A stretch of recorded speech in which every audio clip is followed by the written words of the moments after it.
The air at 6,000 feet does not just chill the skin. It hums with a stillness so profound it feels as though the world has stopped breathing. Go out here, in the high emerald folds of the Darjeeling Mountains in the year 1870, the chaotic noise of the burgeoning British Empire, the clatter of carriages, the steam of locomotives, the frantic pace of trade, is utterly non-existent.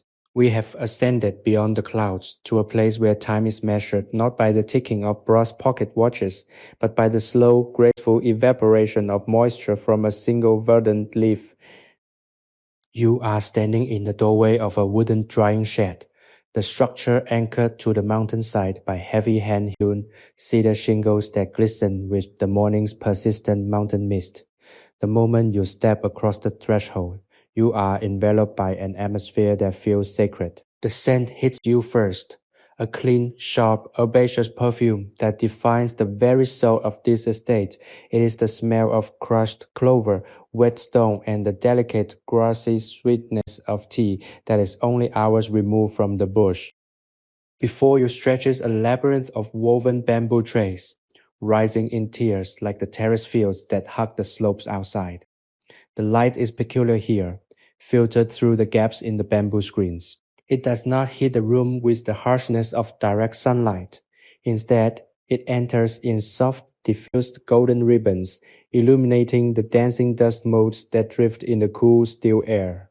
Everything in this room is designed for a singular, quiet purpose: the transmutation of the raw leaf into the golden nectar that will soon travel across the seas. In the center of this golden haze stands a man. He moves with the fluidity of a shadow, his presence so unobtrusive that he seems almost part of the architecture itself, his hands, stained deep green by the oils of 1,000 harvests, move with a deliberate, hypnotic rhythm. He is not rushing. He cannot rush. To rush the drying process is to bruise the delicate structure of the leaf, to ruin the potential for the complex flavor profile that these mountain-grown plants are famous for. He reaches out, his fingers fanning over a tray of leaves, and turns them. The sound is exquisite, a soft, dry, crisp rustle reminiscent of the first fallen leaves of autumn skittering across a forest path. It is the sound of silence being punctuated by the softest of textures. There is no clock in this room, and there is no need for one. The temperature here is dictated by the mountain breeze, and the humidity is managed by the precise opening and closing of the bamboo screens. When the mist rolls in, thick and suffocating, the screens are drawn tight to protect the drying leaves from the damp.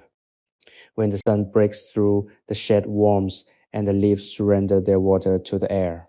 It is a dialogue between the mountain and the tea, a conversation that has played out in this exact manner for generations.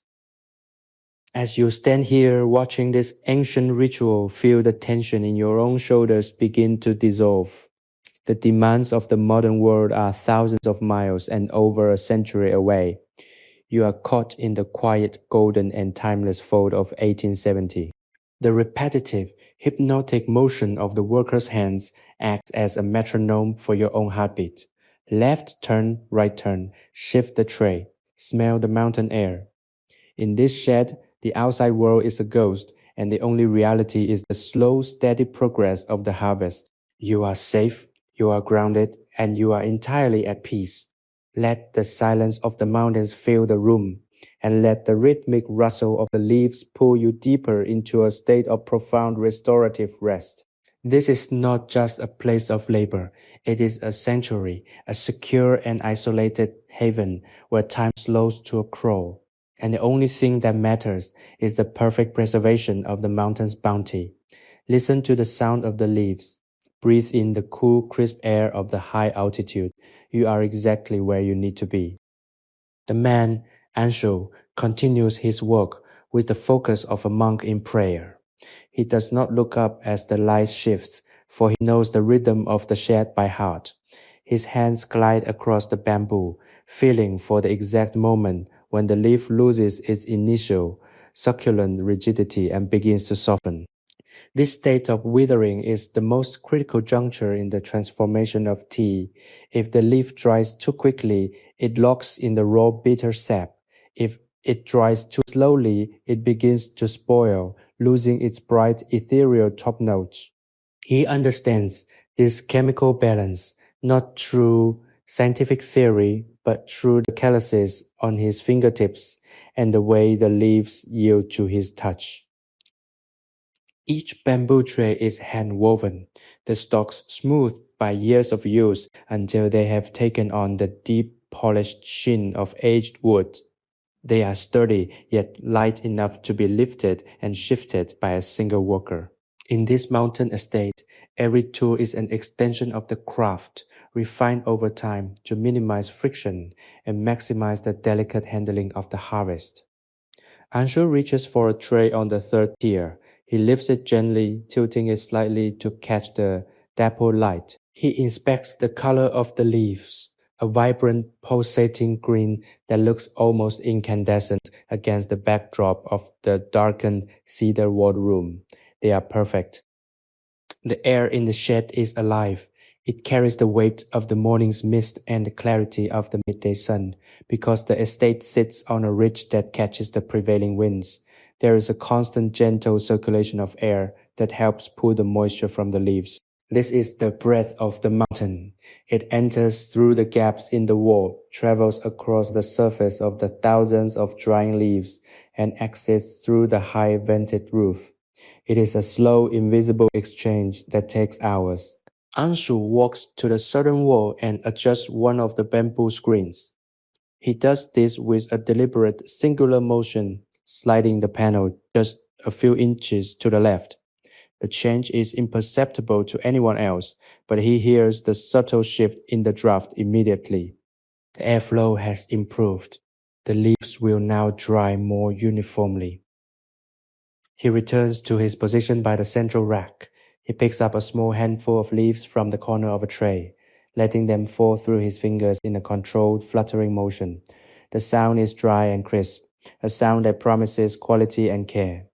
He thinks of the pickers, those women and men who climb the steep, winding paths of the estate at dawn, their baskets strapped to their backs, moving through the dew-laden bushes with the grace of mountain goats. They brought the leaves here, the first generation of a harvest that will soon be prized in the drawing rooms of London.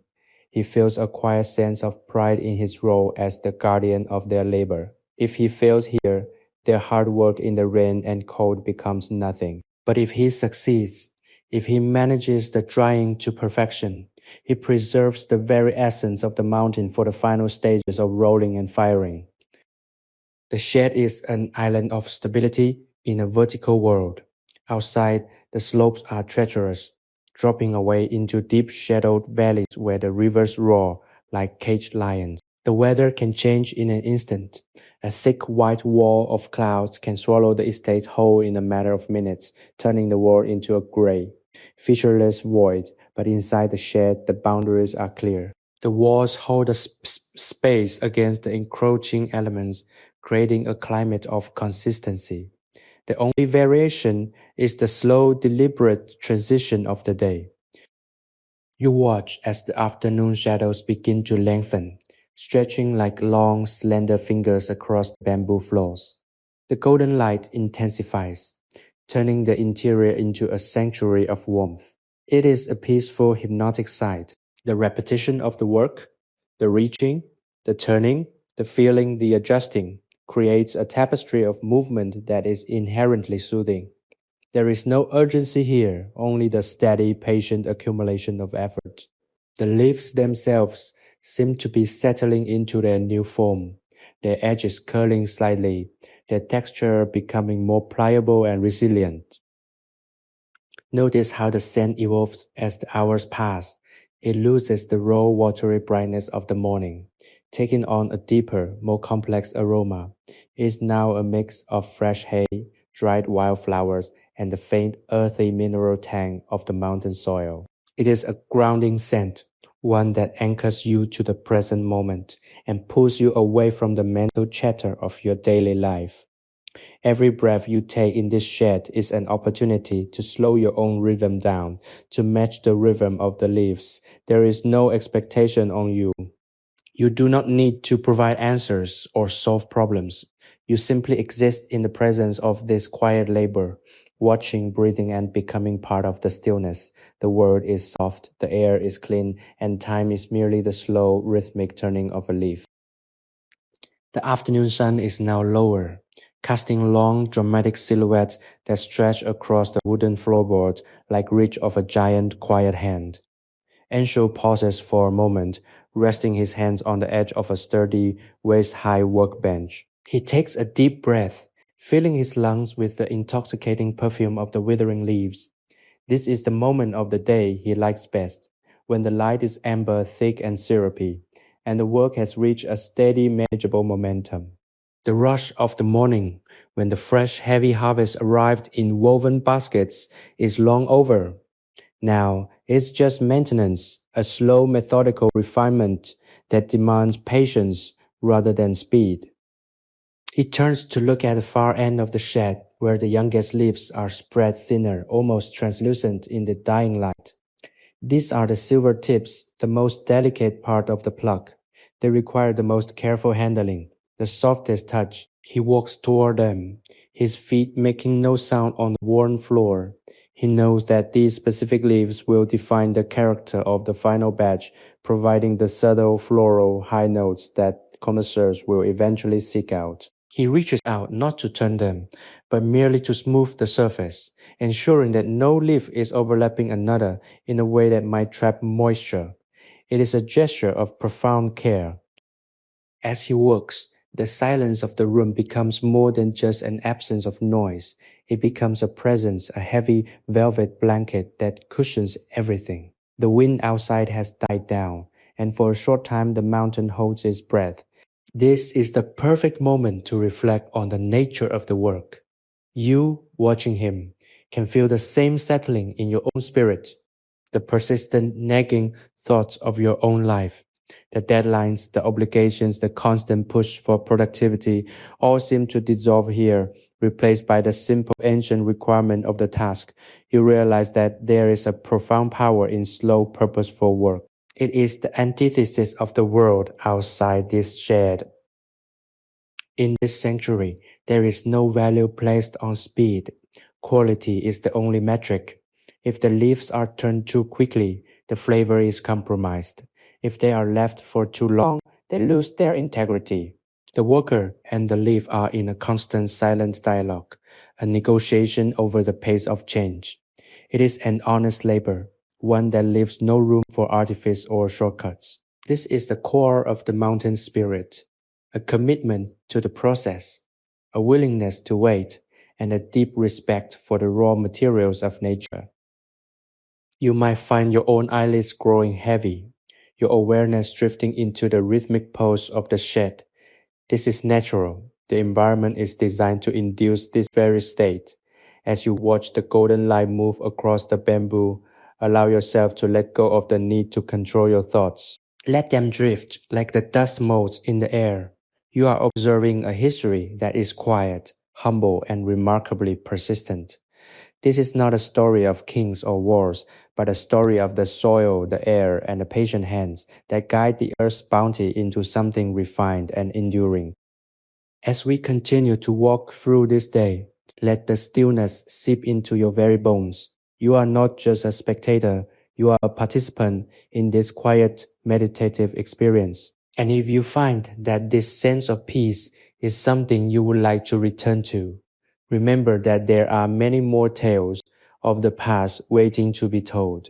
If you find this slow, historical immersion helpful in your quest for calm and inspiration, please consider subscribing and following our journey, as it helps us bring more of these quiet, historical moments to life for you. The work continues, unbroken by the passage of time. Anshu reaches for the edge of a fresh tray, pulling it slightly toward the center of the shed to catch a final, lingering beam of sunlight. The movement is so familiar it is almost autonomic. He looks at his hands, seeing the green stains, not as dirt, but as the mark of a day well spent. He knows that soon the sun will vanish behind the peaks and the evening mist will begin its slow, silent climb back up the valleys. The shed will cool, the air will turn crisp, and the leaves will need to be covered for the night. But for now, in this lingering amber glow, he simply watches, waits, and breathes. The rhythm of the shed is your rhythm. The peace of the mountain is your peace. The golden light has finally surrendered, replaced by a soft, diffused twilight that fills the shed with a cool, silvery glow. The mountains are now silhouettes against a darkening sky, their peaks jagged teeth biting into the velvet blue of the dusk. Inside, the temperature has dropped and the air feels sharper, cleaner, and more invigorating. Anshu moves with a renewed, measured intensity, as the evening requires a different approach.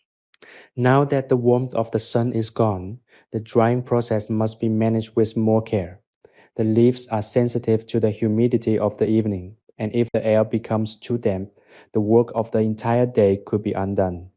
He begins to move from tray to tray, checking the moisture content one final time before the night takes hold. He runs his hand across the surface of the top tier. The leaves no longer feel like fresh, crisp greens.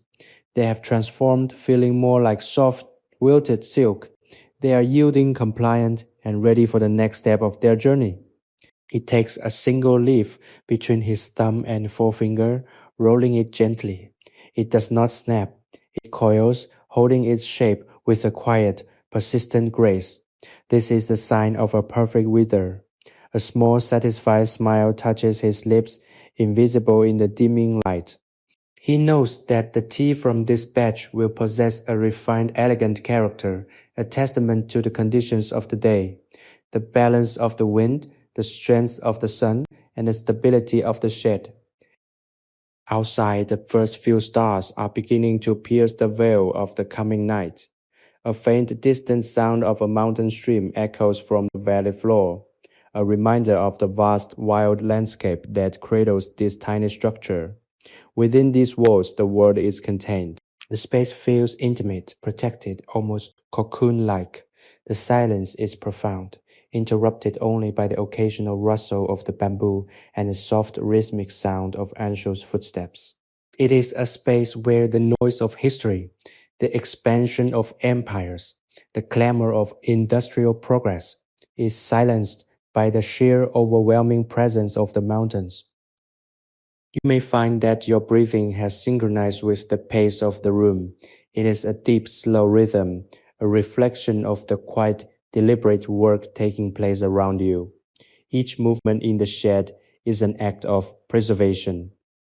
By turning the leaves, Anshu is ensuring that they do not rot, that they do not dry too rapidly, and that their essential oils are concentrated and protected. It is a form of alchemy, the transformation of something raw and wild into something delicate and sophisticated. As you observe, you are essentially participating in this transformation. You are letting go of your own tension, letting your thoughts be turned and aired out, and finding your own sense of calm. There is a unique solace to be found in the repetition of a craft, whether it is the weaving of a basket, the turning of tea, or the writing of a history.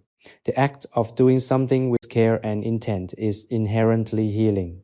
It anchors the spirit. In the 1870s, as the world moved faster and more ruthlessly, this small shed in Darjeeling stood as a bastion of the slow and the steady.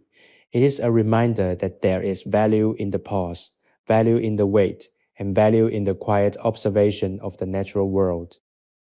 I should now begin to systematically cover the tiers with fine woven hemp cloth. This will protect the leaves from the night's heavy moisture-laden mist. The motion is practiced a reach, a drape, a smooth, a pull. It is a dance of fabric and hands, covering the tea like a mother tucking in a child. He works from the bottom up, his movements fluid and efficient.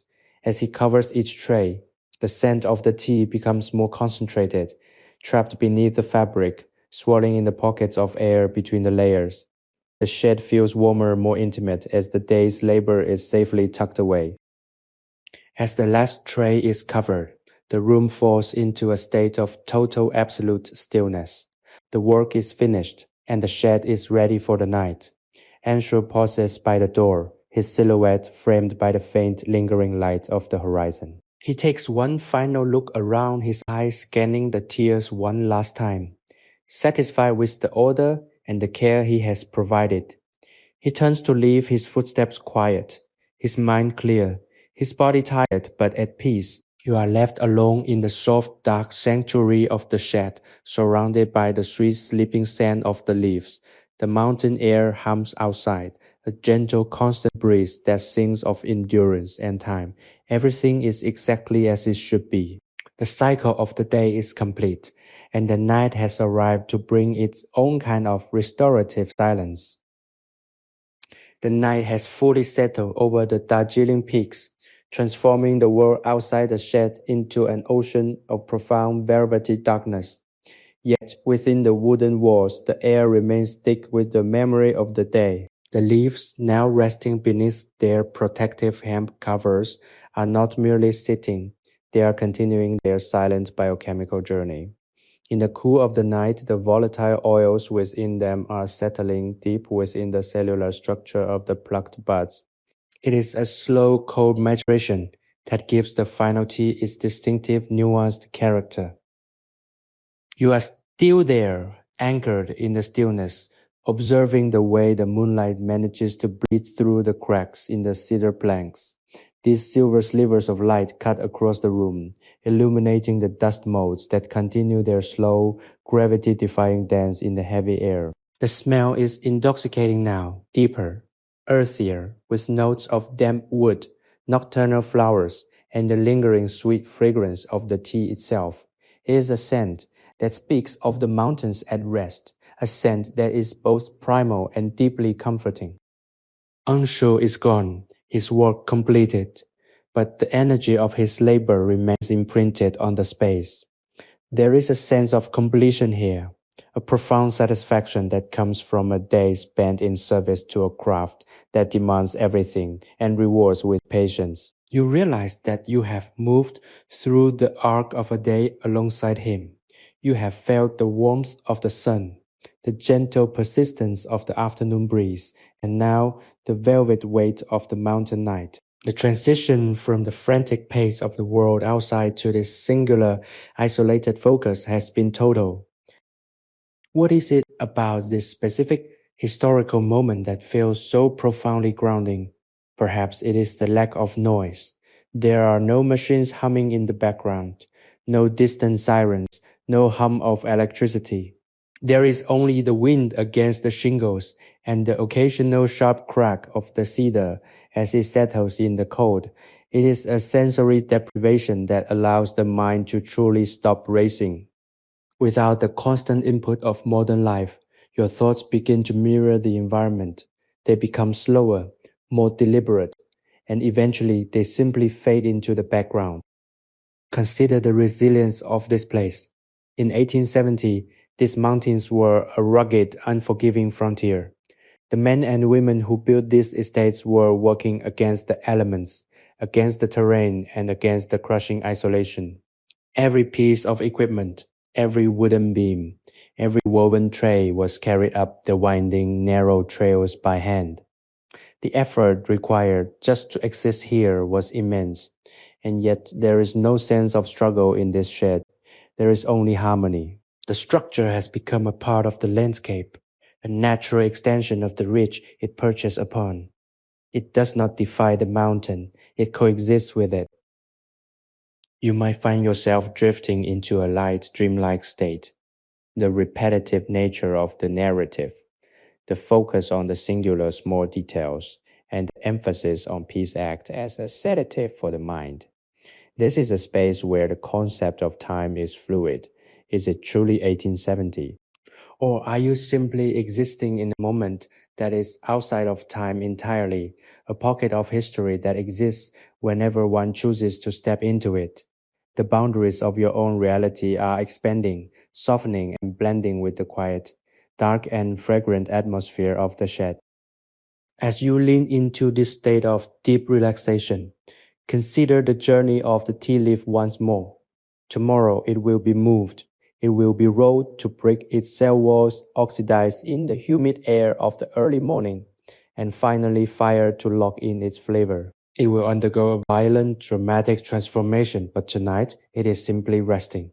It is in a state of suspended animation, a pause between the life of the bush and the life of the cup. It is a perfect metaphor for your own existence, the need for the pause, the necessity of the rest, and the beauty of the in-between. Allow yourself to sink deeper into the comfort of this darkness. There is nothing to do here. There is no one to impress. The mountain will continue to hold the shed. The mist will continue to shroud the peaks, and the tea will continue its silent transformation. You are a witness to a process that is as old as the hills themselves. And in that witnessing, you have found a rare, quiet, and precious sense of stability. The night is long, the air is cool, and the stillness is infinite. Stay here as long as you need, letting the silence wrap around you like the soft, protective hemp cloth that covers the tea. Every breath you take is a release, and every moment that passes brings you closer to the deepest, most restorative sleep you have known. The deepest hour of the night has arrived, that fleeting segment of time when the world seems to hold its breath in expectation of the coming dawn. Inside the shed, the silence is so absolute that it feels heavy, a physical presence that presses against the walls and floors. The only sound, if you listen with the utmost intensity, is the faint rhythmic creaking of the cedar shingles as they expand and contract in the biting mountain chill. It is a slow, steady pulse, the heartbeat of the building itself, and it acts as a perfect hypnotic metronome for the mind. You are drifting, your consciousness untethered from the demands of your reality, floating in the gentle, fragrant dark where the scent of drying tea leaves has become a part of the very atmosphere you inhale. This is not a space of shadows that harbor fear, but a sanctuary of shadows that offer comfort. In the dim, silvery light that filters through the eaves, the outlines of the bamboo trays appear like the ribs of a great slumbering creature, safe and protected from the elements. There is a profound sense of security here. You are tucked away in the high, rugged embrace of the Darjeeling peaks, shielded from the storms and the trials of the world below. The tea, in its dormant, cover state, is essentially in a state of deep, restorative slumber, much like the one you are invited to partake in. It is a shared rest, a moment of profound cross-century synchronization where the human spirit finds common ground with the botanical world. Think of the legacy of this place, the untold stories of the people who built these estates. They were pioneers in a landscape that demanded absolute respect and physical endurance. They labored not for fame or recognition, but for the satisfaction of mastering a craft that was as complex as the weather itself. This shed is their monument, a testament to their patience and their dedication to quality. As you sit here in the quiet, you are walking in their footsteps, feeling the same cool air, smelling the same sharp, invigorating scent of the leaves, and experiencing the same slow, deliberate movement of time. It is a meditation on history, a way to connect with the past through the medium of the senses. The darkness is not an end, it is a transition. It is the time when the tea matures in its own quiet, unseen way, preparing for the transformation that the coming morning will bring. And in the same way, your own period of rest is a transition, a necessary pause that will allow you to wake refreshed, inspired, and renewed. The chaos of your daily life, the list of tasks, the urgent notifications, the persistent hum of the modern world, all of it is muffled here. It cannot penetrate the thick, protective walls of the shed, nor can it reach the quiet, grounded center of your being.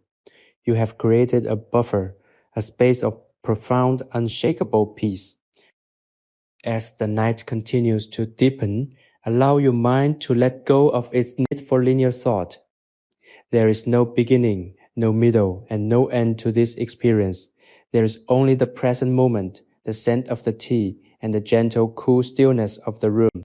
If a thought does arise, acknowledge it. Then let it drift away, just like the mountain mist that gathers outside the windows before dissolving into the air. You are observing the process, not directing it. You are a part of the history, not the author of it. This perspective is inherently liberating as it relieves you of the burden of responsibility, allowing you to simply be. Sleepy History Tales is a sleep history storytelling platform created for entertainment, inspiration, education, and the promotion of positive emotional values. We exist to provide you with a gateway to these quiet, forgotten corners of the past, where the pace of life was dictated by the sun and the season, and where the human experience was defined by connection to the land and the task at hand. By stepping into these stories, you are not just escaping the present, you are reconnecting with a fundamental ancient rhythm of life that is often lost in our modern era. The peace you feel here is yours to carry with you, a quiet anchor that you can return to whenever the world feels too fast, too loud, or too demanding. As you linger in the safety of this midnight hour, feel the weight of your own body settling into the stillness. The floor beneath you is sturdy, the air around you is clean, and the future, whether it be the next morning in 1870 or the next day in your own time, can wait. There is no rush. The tea is safe, the mountain is silent, and you are entirely at peace. Let the memory of the shed, the sight of the moonlight on the bamboo, and the soft, earthy scent of the leaves be the last things you hold in your mind before you surrender completely to the dream of the past. You are safe, you are grounded, and the rest you find here is deep, profound, and absolute. The first faint, ethereal suggestion of dawn is beginning to bleed into the sky. A subtle shift from deep indigo to a bruised violet gray. The mountain range, so dark and imposing just hours ago, now reveals its jagged outline against the horizon. Inside the shed, the shift is felt through the cooling air that seems to vibrate with a new subtle energy. The night's profound stillness is beginning to fray at the edges, replaced by the soft, distant waking sounds of the mountain. A lone bird, hidden somewhere in the canopy of the tea bushes outside, offers a tentative, thrilling song that pierces the quiet. It is a lonely, beautiful sound that signals the end of the long, cold vigil. The tea, hidden beneath its hemp blanket, has undergone a metamorphosis. The damp, aggressive vitality of the fresh leaf has softened. Under the cover, the chemical changes have continued. Encouraged by the cool, consistent humidity of the night, it is now at the ideal point of readiness. If it were left longer, it would lose its vibrant profile. If it were handled too early, the delicate cell structures would shatter. Anshu, ever the master of this silent timing, will arrive soon. You can almost sense his approach, the soft crunch of boots on the gravel path, the rhythmic, purposeful stride of a man who knows exactly what the morning requires. As you wait in the dim light, contemplate the patience required for this endeavor. In our modern age, we are conditioned to demand instant results. We want the harvest without the wait, the finished product without the process. But here in the cold, misty light of an 1870 morning, reality is different. The quality of the tea is not something that can be manufactured. It must be allowed to happen. It requires the cooperation of the weather, the integrity of the soil, and the unwavering dedication of the worker. This is a lesson in the power of time. When we allow things the space and the quiet they need to develop, the results are invariably more complex, more nuanced, and more enduring. The smell inside the shed has changed again. It is less earthy, more floral, with a bright, sweet high note that signals the transition into the next phase of the process. It is the scent of potential. The leaves are ready for the rolling stage, where they will be gently massaged to release their essential oils, a step that will define the character of the brew for the thousands who will eventually enjoy it. You have been a witness to the most delicate part of this journey, the period where the leaf is at its most vulnerable, needing only protection and time. You feel a profound sense of connection to this place. It is as if you have been embedded in the architecture, a silent observer of the mountain's clock.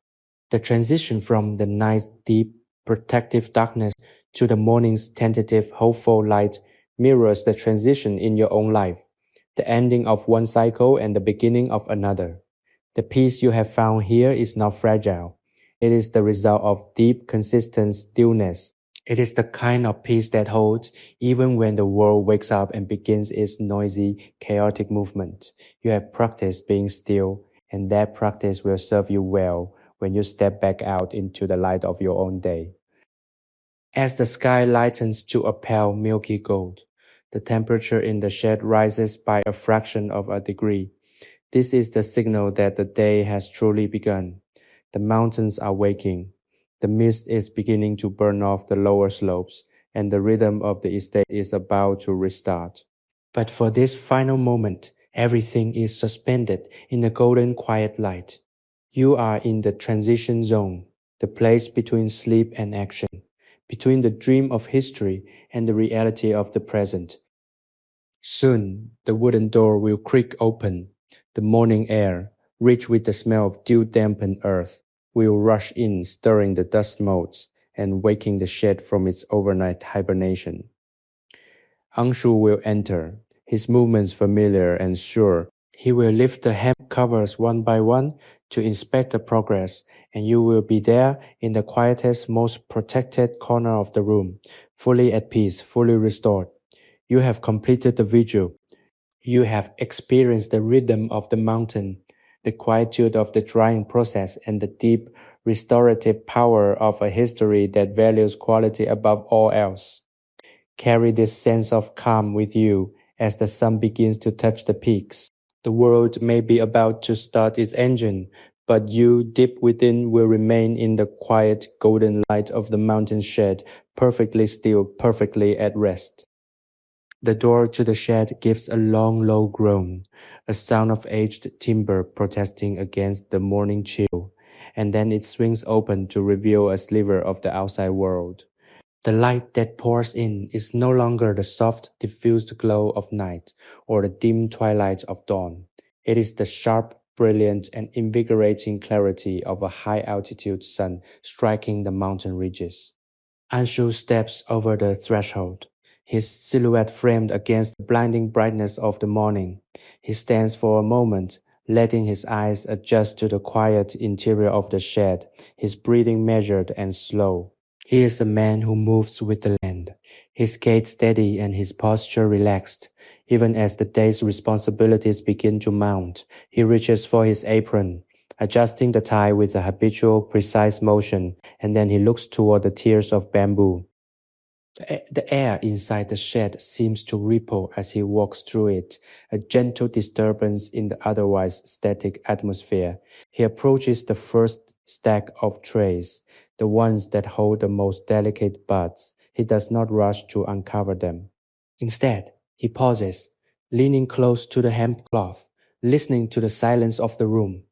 It is a moment of deep communion between the worker and his craft. He is checking the integrity of the environment, ensuring that the night's moisture has not settled too heavily into the leaves. He reaches out and touches the edge of a cloth, his fingers lingering on the coarse hand-woven fiber. It is dry, cool, and perfectly suited to the task. A small, subtle nod of satisfaction confirms that his work the previous evening was executed with precision. You watch him, yourself a shadow in the corner, feeling the return of the world's motion. The silence is no longer total. It is punctuated by the sounds of the estate waking up. Somewhere in the distance, a gate clangs shut. The faint rhythmic sound of workers' voices drifts up from the lower slopes, a soft communal hum that speaks of a day beginning in harmony. Yet, in this shed the pace remains intentional.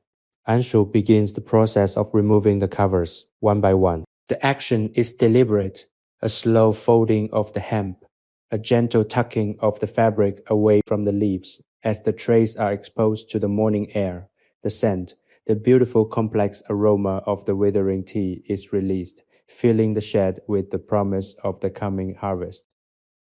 It is a scent that bridges the gap between the earth and the cup.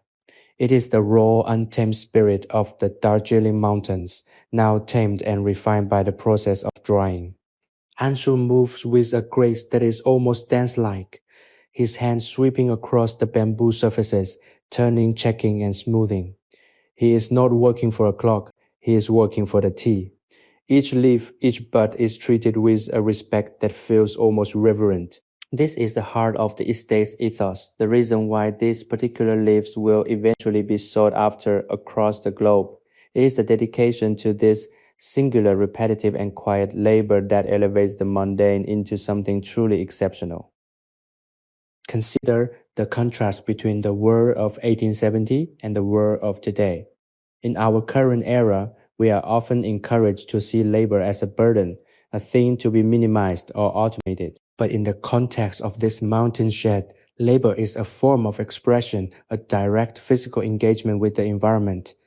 Anshu's life is defined by his hands, his senses, and his ability to read the subtle signals of the air and the plant.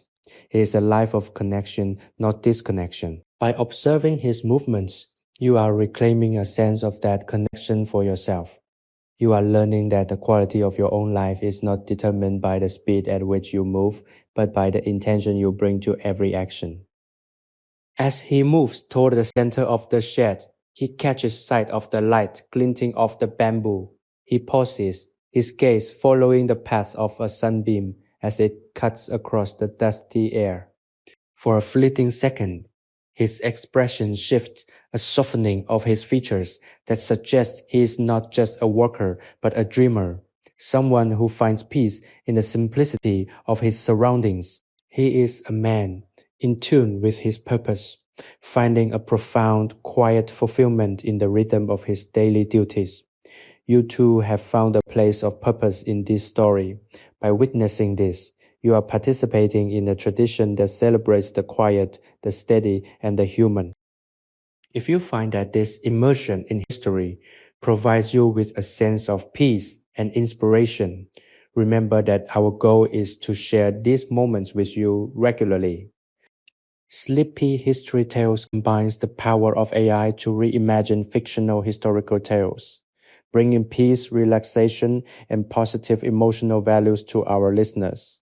By following our journey and engaging with these stories, you are helping to keep this tradition of mindful storytelling alive. There is so much more to explore, so many more quiet corners of history to visit, and we are honored to have you with us on this journey of discovery and calm. As Anshu continues his work, the shed begins to transform, the morning light fully illuminating the trays. The tea is ready for the next stage, but that is a story for another time. For now, we remain in this moment of perfect preparation. The air is clear, the work is done, and the peace of the mountain has settled into your very core. You have moved through the cycle of the day, from the light of the afternoon to the darkness of the night, and back into the brightness of the morning. You have seen, smelled, and felt the essence of the mountain. You are ready to carry this stillness into your own world. A gentle, enduring reminder that at the heart of even the busiest life, there is a space for quiet, for rhythm, and for grace. Stay here as long as you wish, letting the image of the golden shed and the patient hands of the worker remain with you, a steady, calming anchor for your soul. The sun has climbed high enough now that its warmth penetrates the cedar walls, creating a subtle, comfortable heat that makes the shed feel even more alive. Anshu has finished the task of uncovering the trays and has moved to the next, equally vital stage, sorting. He sits on a low handmade stool in the corner, his back straight, his movements efficient. He's not just turning the leaves anymore. He's inspecting them with a clinical yet gentle eye. Every stem, every bruised edge, every leaf that does not meet the exacting standards of the estate is removed. It is a process of refinement, a thinning of the excess until only the purest, most perfect specimens remain. This is the stage where the raw harvest is distilled into its ultimate potential. The sound of his work is different now. A soft, rhythmic clicking of his fingernails against the bamboo as he sorts. It is a quiet, industrious sound, the sound of quality being crafted. You watch his hands, seeing how he sorts the larger, coarser leaves from the smaller, more tender buds. He knows that each grade of tea will find its own unique purpose, its own destination. There is a profound sense of order in this, a logic that mirrors the structure of the mountain itself. Everything has its place, everything has its value. He works with a steady, unhurried pace, and you find yourself once again settling into the comfort of his routine. In this moment, the shed feels like a place of transition. The work of the night is behind, the work of the day is ahead, and this, the sorting, is the pivot point. It is a moment of stillness between actions. You can feel the weight of your own thoughts settling as well. The internal clutter that we all carry, the nagging worries, the unfinished lists, the unresolved conflicts seems to be undergoing a similar process of sorting. You are discarding what is unnecessary, keeping what is essential, and finding a cleaner, more refined sense of yourself. This is the gift of the mountain shed, the ability to strip away the distractions and focus on the core. Think about the environment outside. The estate is a vast vertical landscape, a place where the air is thin and the light is intense. The tea bushes are resilient, growing in soil that is rich with minerals and washed by constant clean rain. The quality of the tea is a reflection of this environment, a direct distillation of the mountain's character. When you drink a cup of such tea, you are not just consuming a beverage, you are taking in a piece of that landscape, a fragment of that quiet, elevated existence. You are drinking the mountain itself.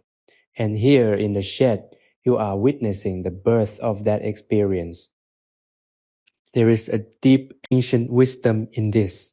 It is a reminder that everything we need, everything that truly sustains us, comes from the earth and is refined by our own patient hands. We often forget this in our modern technology driven world. We are so removed from the source, so disconnected from the physical reality of the things we consume, that we have lost the appreciation for the labor, the time, and the care that goes into them. By spending this time in the shed, you are reconnecting with that lost understanding. You are learning to value the process, to respect the time it takes, and to honor the humble, quiet efforts that go into making something beautiful. The room is now filled with a different kind of energy. It is no longer the heavy, expectant energy of the night, nor the soft, golden energy of the early morning. It is the energetic, productive pulse of the mid-morning. The light is bright and direct, catching the particles of dust and floating them in the air like diamonds. The smell is more intense, a concentrated burst of fresh green potential. You feel awake, sharp, and focused, yet remarkably calm. The agitation that might have brought you here has been replaced by a deep, resonant stillness that feels like it could last for hours. Take a deep breath and feel the air in your lungs. It is cool, crisp, and clean. A mountain breeze that has traveled over thousands of miles of wilderness to reach you. It is the breath of the world itself, and it is here, in this shed, that you are most acutely aware of it. You are a part of this, a part of the mountain story, a part of the history of the tea. You have earned your place in this quiet, peaceful space, and you are welcome to stay, to watch, to listen, and to rest. The work continues, the rhythm persists, and the peace of the Darjeeling Mountains remains as constant as the peaks themselves. Everything is exactly as it should be, and in this you find your own perfect, absolute, and enduring rest. The morning sun has reached its zenith, and the shed is now a cathedral of light. The shadows have retreated into the corners, leaving the entire workspace bathed in a clear, brilliant radiance that reveals every detail of the bamboo mats and the cedar walls. Anshu has transitioned from the sorting phase to the final preparation of the tea for the firing process. His movements are even more deliberate now, as the window of opportunity for capturing the perfect flavor profile is closing. He gathers the salted leaves with a large flat wooden scoop, his motion steady and rhythmic. There is a profound sense of purpose in his work, a silent acknowledgement that he is the final gatekeeper of the tea's journey before the heat locks in its final character. He moves to the back of the shed, where a series of iron charcoal furnaces are built into the stone wall. These are the hearts of the estate, the source of the heat that will transform the withered, sorted leaves into the final finished product. He begins to tend to the coals, using a long-handled iron poker to stir the embers until they glow with an intense, steady crimson heat.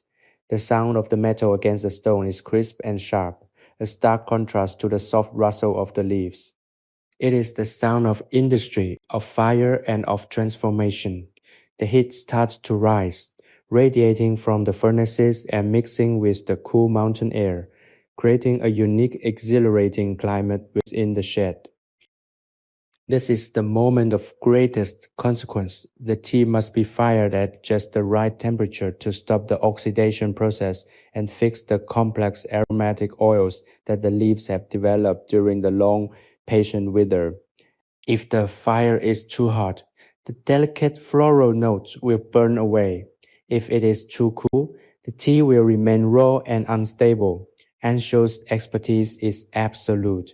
He doesn't need a thermometer or a clock. He senses the heat by the way it warms the air against his skin, by the way the scent of the charcoal mingles with the grassy aroma of the tea. It is an intuitive, sensory-based mastery that has been passed down through generations of tea makers, a language of heat and leaf that is spoken only in the quiet of the mountain estates. As he prepares to load the first batch onto the firing trays, take a moment to consider the weight of this decision. You are watching a process that is essentially the culmination of the entire season's work. Every raindrop, every hour of sunlight, every touch of the picker's hands, all of it has led to this exact second. There is no room for error, yet there is no frantic energy. There is only the calm, collected confidence of a master who understands the delicate balance of his craft. This too is a lesson in life. When we invest ourselves fully in our work, when we pay attention to the small details and honor the process, the outcome, whatever it may be, becomes a reflection of our integrity and our care. The first batch of tea hits the heated surface with a faint, sizzling hiss. It is the sound of the elements meeting, the earth of the leaf and the fire of the furnace. Almost immediately, the air in the shed is transformed.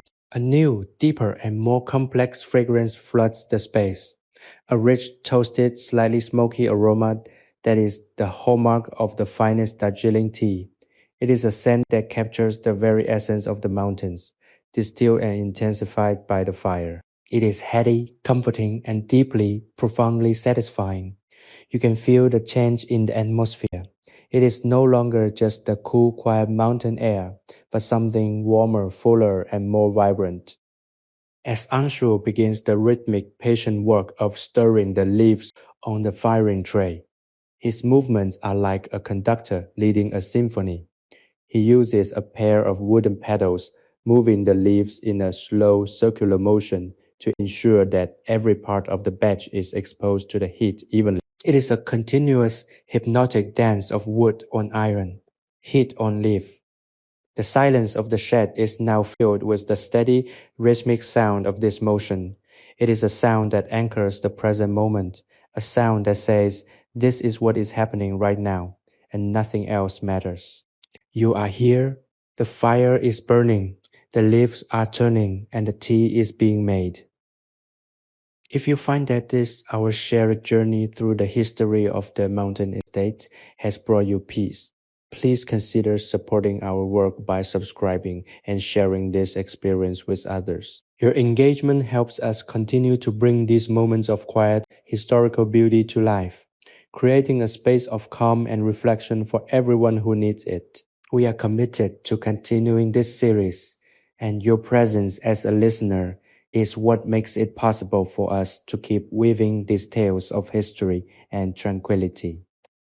The fire is steady, the tea is turning, and the air is filled with the scent of the mountains. You have been a witness to the entire cycle, from the silence of the night to the industrious, purposeful energy of the day.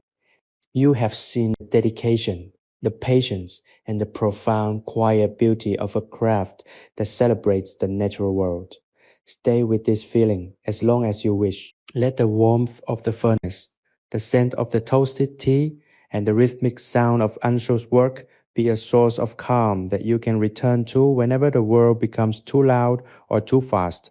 You are in the heart of the mountain, in the heart of the history, and in the heart of the peace. Everything is exactly as it should be, and you're exactly where you need to be, completely, perfectly, and beautifully at rest.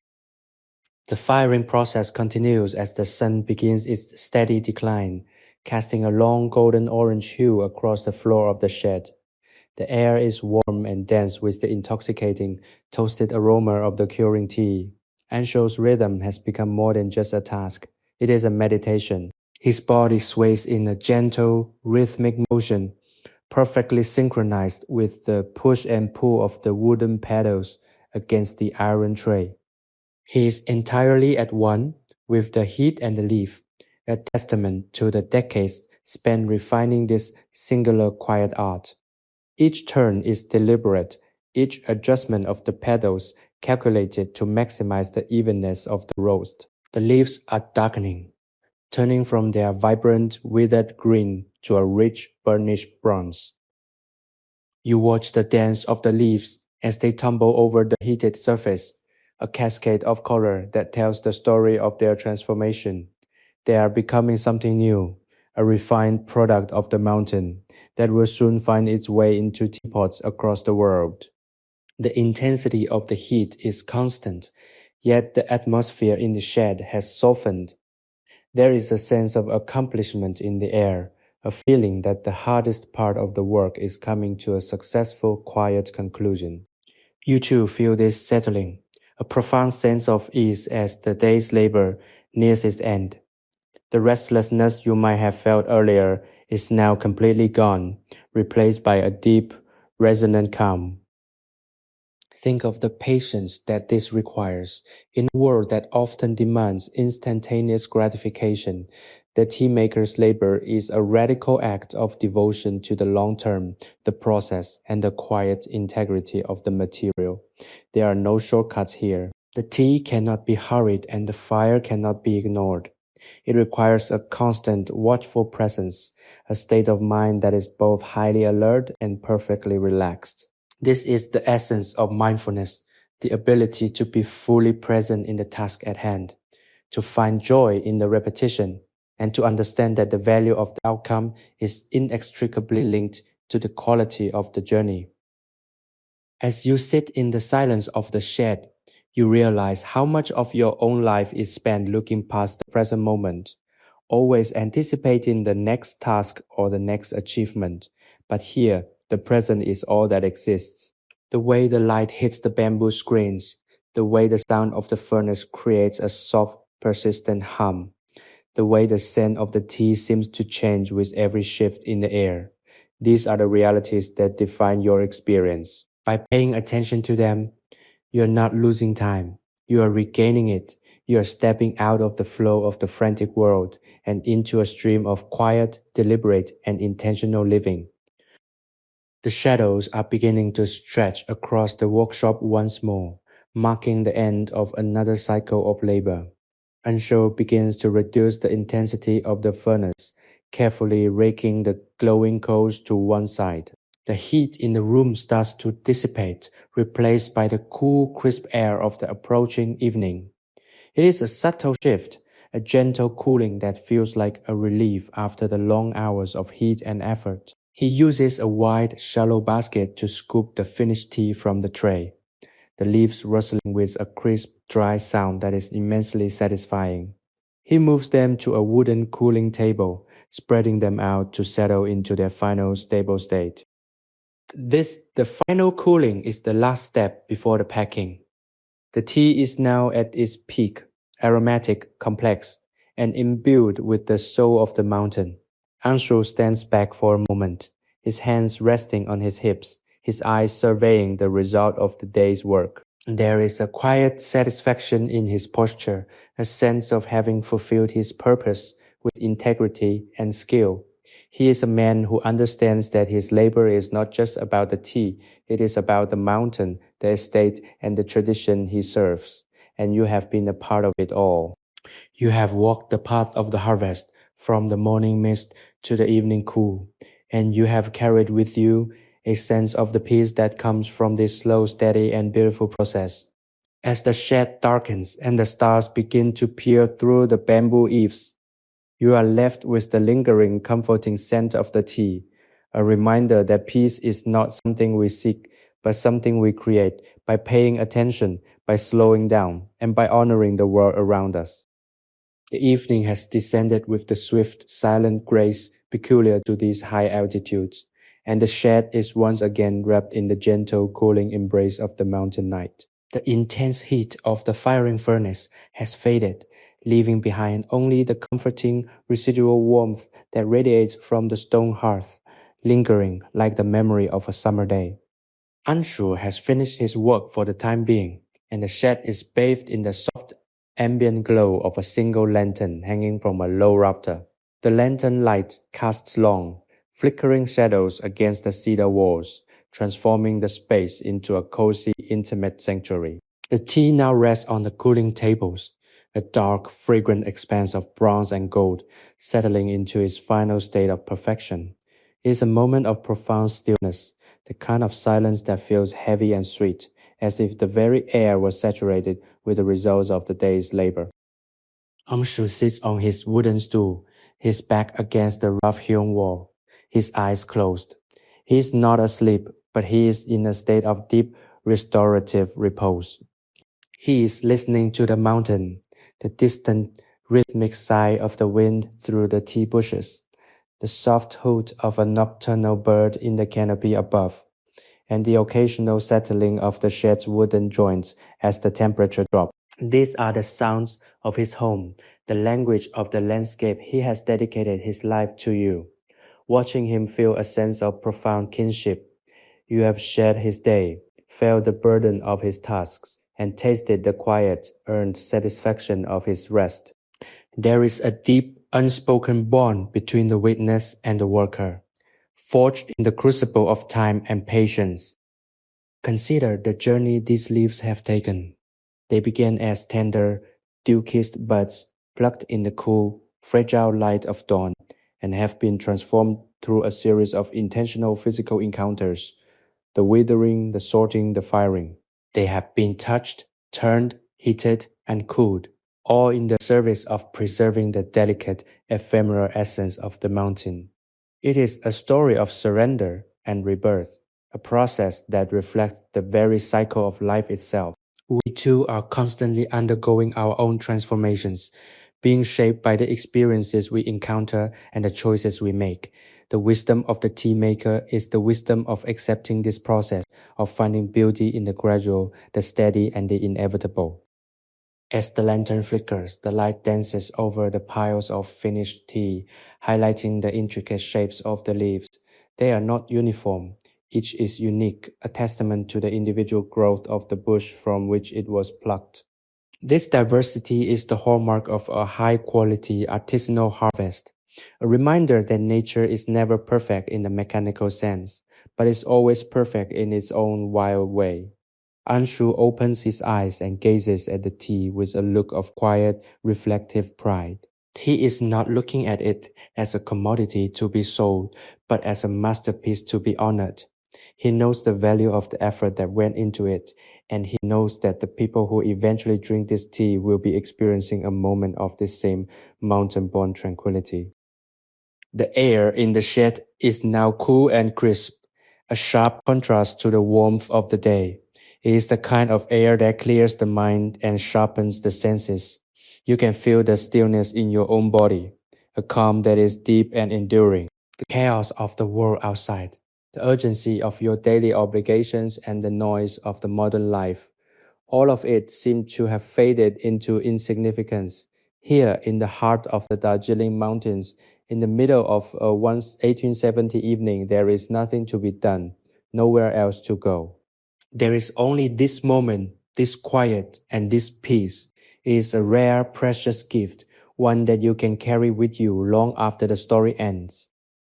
Anshu stands up, his movements slow and fluid. He reaches for a large heavy cloth and begins to cover the cooling tea, tucking the edges in with the same care he used for the withering rags. It is the final act of the day, a gesture of stewardship that signals the completion of the work. As he draws the cloth over the leaves, the scent is contained, concentrated, and intensified. The shed feels warmer, more protected, a hidden treasure chest of mountain-grown wonder. He walks toward the door, pausing to take one last look at his domain. He nods, a small, subtle gesture of contentment, and steps out into the night, the door creaking shut behind him. You are left alone in the soft, flickering light, surrounded by the sleeping tea, the quiet shadows, and the vast, silent beauty of the mountain night. You are entirely at peace, and you are ready to drift into the deepest, most restorative sleep you have ever known. The night outside the shed is now a vast ink-black curtain, pierced only by the distant crystalline glitter of stars that seem near enough to touch in the thin, rarefied air. Inside, the single lantern continues its silent vigil, casting a warm amber glow that paints the cedar planks in hues of burnt sienna and deep shadow. The room is quiet, save for the faint, almost imperceptible rustle of the leaves beneath their protective covers, as if they are settling into a final dreamless sleep. The silence is not empty. It is full, resonant with the memories of the day's labor, the warmth of the fire, and the steady grounding presence of the earth. You are still present, a silent inhabitant of this sanctuary, finding yourself immersed in the deep ancient rhythm of the mountainside. This is a space where the passage of time is not a measure of productivity, but a measure of presence. In the world you left behind, time is a commodity, something to be spent, saved, or squandered. But here in 1870, time is a companion. It is the slow cooling of the tea, the steady movement of the stars across the sky, and the gradual inevitable transition from one state to the next. You feel a profound sense of liberation in this, a release from the pressure to be somewhere else or to be somewhere else. You are exactly where you are, and that is more than enough. The simplicity of this existence is its greatest strength, an anchor that holds you steady against the tide of your own anxieties. Consider the dedication of those who live this life to wake before the sun, to navigate the treacherous, misty slopes of the Darjeeling Mountains, to spend hours in the solitude of a wooden shed, nurturing a crop that requires such delicate, constant care. It is a life defined by commitment. It is not an easy life by any measure, yet there is a dignity in it that is often missing from the modern experience. It is a life rooted in the immediate, in the physical reality of the soil and the air, and in the profound, quiet pride of doing something well. As you dwell in this space, you absorb some of that dignity. You learn that the value of your own existence is not defined by external markers, but by the intention and the integrity you bring to the smallest, most repetitive aspects of your day. The scent of the room is a testament to this effort. It is no longer the sharp, aggressive, raw fragrance of the morning, nor the intense, smoky, toasted aroma of the firing. It is a complex, mature blend, a perfume that speaks of the mountain's terroir, the sun's energy, and the human hand's care. It is a grounding scent, one that pulls you inward, toward your own center. You can feel your breathing slowing even further, your heartbeat finding a calm, steady cadence that matches the stillness of the shed. This is the physiological impact of peace, a state of being where the nervous system is at rest, where the mind is clear, and where the spirit is at home. You might wonder if this peace is something that can be maintained once the story ends. The answer lies in the realization that this quiet space is not just a location in a remote mountain range, it is a state of consciousness. It is a place you can visit anytime you choose to slow down, to breathe, and to pay attention to the world around you. By holding the memory of this shed, the warmth of the lantern, and the patient rhythmic work of the tea maker. You are cultivating an inner sanctuary. Whenever the world starts to feel too demanding, you can return here to this moment of absolute undisturbed rest. The tea is finished, the fire is out, and the mountain is holding you in its quiet embrace. As the lantern flame begins to wane, casting a final soft flicker against the walls, you feel a deep, pervasive sense of gratitude. Gratitude for the history that has brought you here, for the labor that has provided this respite, and for the simple, beautiful fact of being present in such a tranquil place. The night is deep, the air is cold, and the world is far away. There is nothing to fear, nothing to regret, and nothing to anticipate. You are entirely, beautifully, and unconditionally safe. Let the darkness fold around you like a heavy velvet blanket, and let the silence of the mountain be the last thing you know as you slip into the deepest, most restorative sleep of your life. Every fiber of your being is relaxed. Every thought is still, and you are perfectly at rest. The lantern has finally sputtered and died, leaving the shed in a state of absolute velvet darkness, broken only by the thin silver moonlight that weaves its way through the cracks in the cedar shingles. This is the deepest, most profound stage of the night, where even the mountain seems to have fallen into a state of total unmoving slumber. The silence here is not merely an absence of sound, it is a weight, a soft, protective pressure that wraps around you. You are no longer observing the shed from the outside. You are embedded within its very fabric. The scent of the cured tea, now fully settled and resting, is the only thing that remains, a lingering earthy perfume that acts as the anchor for your senses. In this darkness, time has completely vanished. The year 1870 is no longer a distant mark in a history book. It is the present, a living, breathing reality that you inhabit with every breath. The absolute stillness of the room allows for a kind of clarity that is impossible in the frantic rush of daily life. Your mind, freed from the need to process visual stimuli or the intrusion of noise, begins to drift into the rhythm of the mountain itself. You are experiencing a form of deep meditative rest, where the boundaries between your own consciousness and the world around you begin to blur. It is a feeling of dissolution, a gentle letting go of the ego, the worries and the obligations that usually define your identity. In the dark, there is no you or I. There is only the environment, the cool air, the scent of the leaves, and the infinite quiet persistence of the night. It is a state of total surrender, an invitation to trust in the stillness and to find peace in the void. Consider the nature of this trust, to be here, in the dark, in an unfamiliar time and place, and to feel not fear, but profound comfort, is a sign that you have achieved a rare internal equilibrium. You have learned that the silence is not a threat, it is an ally. You have learned that the darkness is not a void, it is a cradle. You have learned that the pause is not a waste of time, it is the foundation of all true wisdom and restoration. This is the heart of what this mountain estate has to offer.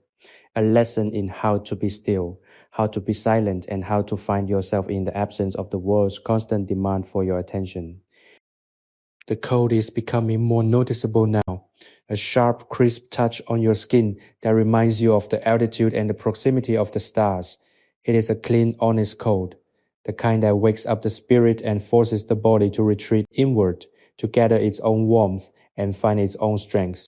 You feel yourself sinking deeper into the floorboards, supported by the sturdy, hand-hewn cedar that has weathered 100 storms. There is a sense of ancient foundational stability here. You are anchored to the mountain, held by the same earth that nurtures the tea bushes, sustained by the same air that carries the scent of the forest. Everything is in its right place, and you are part of the order of things, a witness to the slow, steady progress of the world. As you linger in this profound dark sanctuary, let any remaining tension in your body simply evaporate. Start from your toes and let the relaxation travel upward, a slow, gentle wave that unknots your muscles and leaves you feeling light, almost weightless. Your hands, once perhaps clenched with the stress of the day, are now open and still. Your jaw, often held tight, is relaxed. Your eyes, even in the dark, are soft. Your gaze drifting aimlessly, content to see nothing at all. This is the state of total physical and mental surrender. You are letting go of the need to understand, the need to control, and the need to achieve. You are simply existing, a small peaceful point of light in the heart of the mountain. There is a sense of timelessness here, a feeling that this moment could last forever, and you would be perfectly content. The world outside the shed might be moving on, wars might be starting or ending, empires might be rising or falling, but here the only thing that matters is the quiet, the cool, and the scent of the tea. You have entered a pocket of pure, unadulterated existence, a place where you are safe, where you are valued, and where you are entirely at peace. This is the ultimate gift of the mountain, the ability to find a home within yourself, a place of stillness that no amount of outside pressure can ever touch or disturb. Stay here as long as you wish, letting the darkness, the cold, and the silence be your companions. You have earned this rest, and you deserve this peace. You are not just a spectator, you are a part of the mountain's enduring story, and you will carry this stillness with you, a quiet golden light that will guide you back to yourself whenever the world feels too far away. The transition from the deepest dark of the night to the first tentative gray of the new morning is a slow, almost imperceptible process, as if the mountain itself was struggling to wake from a dream. You remain in the shade, your consciousness suspended in that delicate, ethereal space between waking and sleeping. The air has shifted, losing some of its sharp nocturnal bite and taking on the slightly softer, more expectant feel of the dawn. The wood of the shed seems to sigh, the cedar expanding in the subtle change of temperature, a sound so quiet it is felt more than heard. You are profoundly aware of the silence. It is the silence of anticipation, the pause before the world begins its daily cycle anew. This is the moment when the mountain waits for the sun and you are waiting with it, perfectly aligned, perfectly at rest. In the faint emerging light, you can begin to make out the shapes of the room once more, the tiers of bamboo trays, the dark, heavy bulk of the firing furnace, and the soft draped forms of the cooling tea. They are like old friends, familiar and comforting in the early filtered light. You have spent hours here, and the shed has become a place of profound significance to you. It is more than just a structure of wood and iron. It is a repository of intent, a monument to the patience required to create something beautiful. As the gray light slowly strengthens, you feel a gentle return to your own body, a grounding that is both firm and entirely welcome. The sensation is one of being reassembled, piece by piece, from the stillness into the reality of the morning. Consider how the act of waiting, of simply being present without the demand for action, has transformed you in your own life. The waiting is often filled with anxiety, a feeling that you are falling behind or missing out. But here in the mountains of 1870, you have learned the art of patient observation. You have seen that time is not a linear march toward a goal, but a cycle, a rhythm that includes both the labor and the rest, the noise and the silence, the day and the night. By embracing this rhythm, you have bypassed the anxiety and found a sense of timelessness that is inherently healing. You have learned that the world will continue, the sun will rise, and the harvest will come. Regardless of your urgency, the peace you have found is the peace of acceptance. The light is now turning a pale pearly white, filtering through the bamboo screens and casting long slender lines of clarity across the dusty floor. The dust motes are starting their dance again, a tiny suspended ballet that marks the return of the world's energy. You hear the first movement outside, the soft distant trail of a mountain bird, followed by the faint muffled sound of footsteps on the gravel path. It is the beginning of the end of your vigil. Soon the door will open. The morning air will rush in, and the cycle of labor will recommence. But for now, you remain in this final precious bubble of solitude, holding on to the quiet, grounding experience of the night. You are not rushing to meet the day, you are allowing it to meet you. And this is the beauty of this historical immersion. It is not about the facts or the figures, but about the feeling of being in a different time, a different rhythm. You have been granted a window into a life defined by connection to the land and the task at hand. You have felt the weight of the work and the depths of the rest. You have learned that peace is not an escape from the world, but a way of engaging with it, with intention, with patience, and with a deep, abiding respect for the process. As the dawnlight begins to gold the tips of the mountains, you feel a sense of completion. The story has been told, the vigil has been kept, and you are ready to carry this sense of tranquility back into your own life. The morning light is now full and clear, casting a warm golden glow across the entire shed. The tea, still covered, is waiting for the next step, a journey that will take it far beyond these mountain peaks. And you are ready to return to your own journey, carrying with you the stillness of the night, the clarity of the dawn, and the enduring lesson that at the core of all existence there is a place of profound, unshakable peace. You are refreshed, you are centered, and you are fully present. The world is waking up, but you are not the same person you were when you arrived. You are quieter, deeper, and more attuned to the beauty of the slow, steady progress of life. Everything is ready. The day is here, and you are prepared to meet it with the same grace and patience you have found in this sacred mountain perch sanctuary. The sun is now fully awake, cresting the highest peaks of the Darjeeling range and flooding the shed with an intense, brilliant gold. The dust motes, caught in the shafts of light, swirl in a complex, energetic pattern as if they are celebrating the return of the day. The air, once cool and heavy with the darkness of night, is now warming rapidly, and you can smell the transition. The crisp, clean scent of the mountain morning mingling with the rich toasted aroma of the tea that sits under its protective cover. This is the moment when the shed truly comes to life. The wood, warmed by the sun, begins to expand with soft, rhythmic pops and sighs, the sound of a living structure settling into its daytime configuration. You sit perfectly still, a silent participant in this daily renewal, watching the light reach into the farthest, darkest corners, banishing the shadows of the night. Think of the energy required to sustain this life, this pursuit of quality in such a challenging and isolated environment. It is a commitment that goes beyond the professional.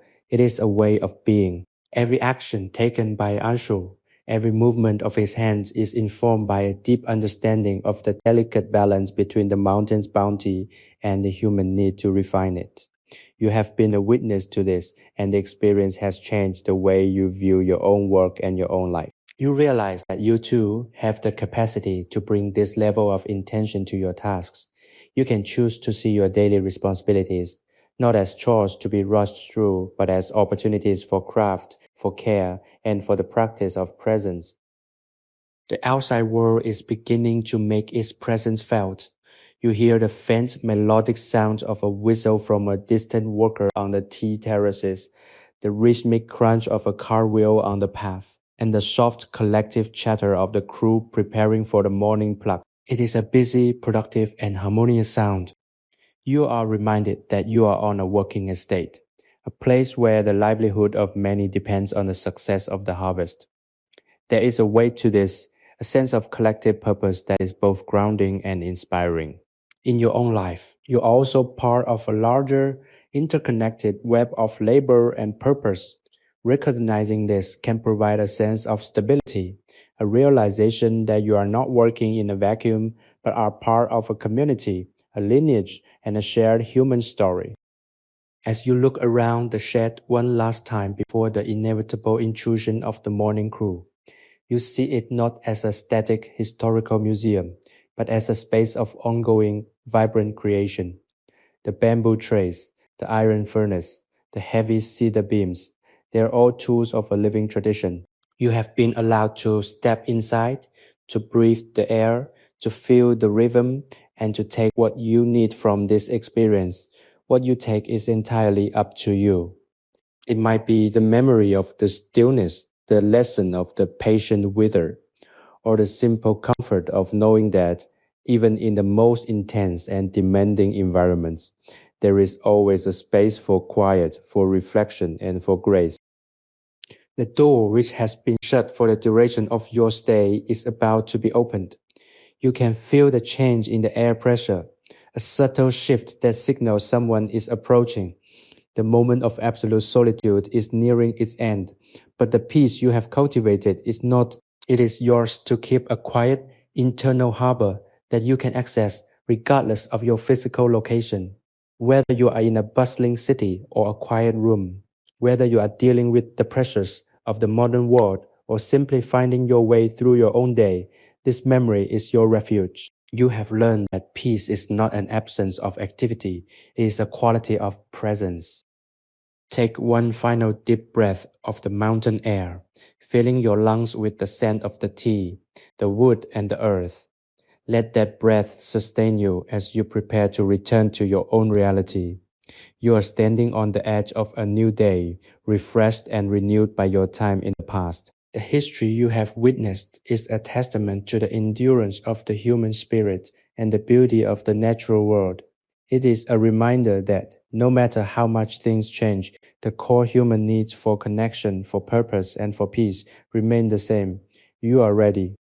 The door is about to open, and you will step back into your own life, carrying the stillness of the mountain in your heart, a steady guiding light that will remain with you long after the sun has set on this beautiful historical day. You have finished your vigil, you have kept the faith, and you're entirely perfectly at rest.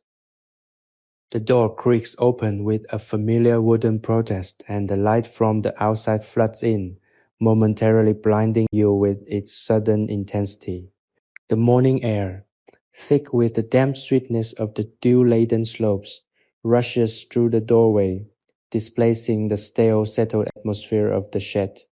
With it comes the sound of the estate waking up, the distant rhythmic clinking of metal tools, the soft muffled voices of the pickers, and the occasional sharp call of a bird navigating the mist. You watch as Anshu enters his stride, purposeful and calm. He is wearing his weathered, familiar work clothes, and his expression is one of focused readiness. He does not notice you, for you have become, in these long hours of stillness, a part of the shed itself, a silent, observant shade within the structure.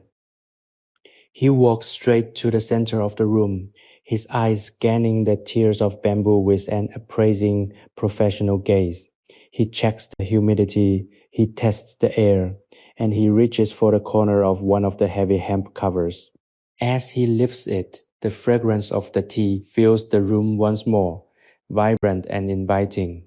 He begins to move with a renewed energetic grace, flipping the leaves, inspecting their color, and ensuring that the final stage of their drying is progressing exactly as he intended. His work is so instinctive, so deeply ingrained, that he doesn't need to think about his movements. It is a dance of experience and intuition, a testament to a lifetime of service to the mountain's bounty. You watch him with a sense of quiet admiration, noting how he handles each leaf with the same respect he would show a person. The contrast between the silence of the night you just endured and the bustle of the new day is striking. The estate is a place of perpetual cycle. The tea is always in some state of change, being plucked, being withered, being fired, being packed, or being transported. There is no point of absolute completion, only the endless rolling rhythm of the seasons and the harvest. In this you find a deep resonant lesson about your own life. You're also part of a cycle, a participant in an ongoing shifting reality. You too have your periods of intense labor and your periods of quiet, restorative rest.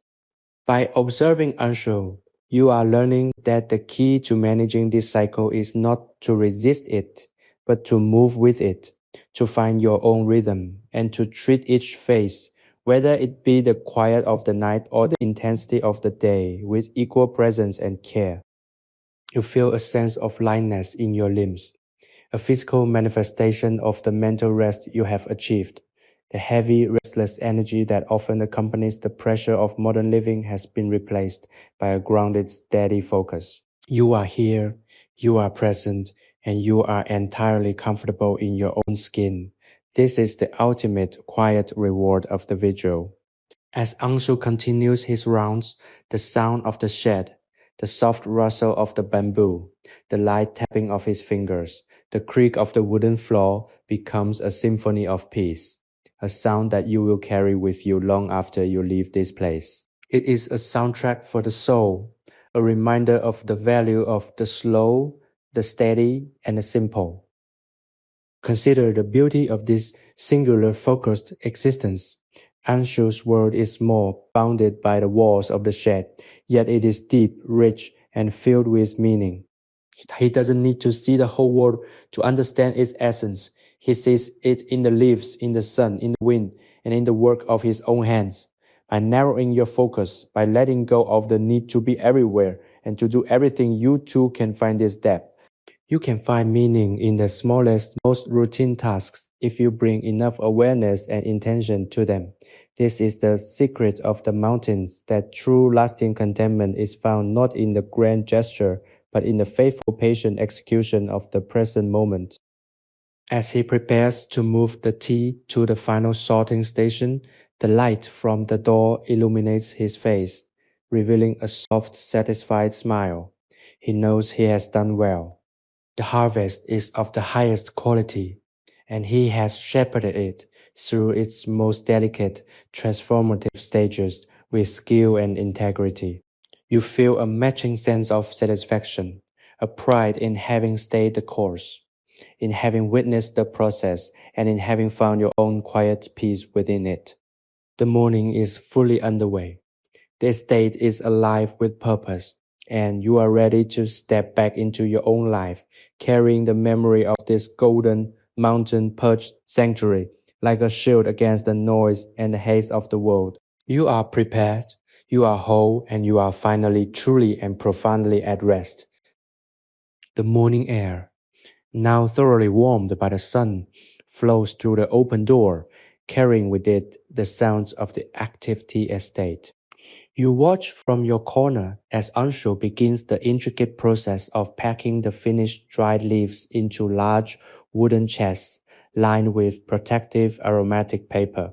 His movements are deliberate, rhythmic, and perfectly efficient. He reaches into the cooling table, gathers a handful of the bronze-toned leaves, and places them gently into the container. It is a slow, methodical task, one that signifies the conclusion of the long process you have been observing. Every gesture is filled with care, ensuring the leaves are not crushed, that they remain whole and vibrant for the long journey that awaits them. The sound of the dry leaves shifting is like a gentle, papery whisper, a final acknowledgement of their transition from the mountain bush to the world beyond. You have spent so much time in this space that the scent of the tea now feels like a permanent part of your own consciousness, a grounding fragrance that reminds you of the deep earthy stability of the mountain.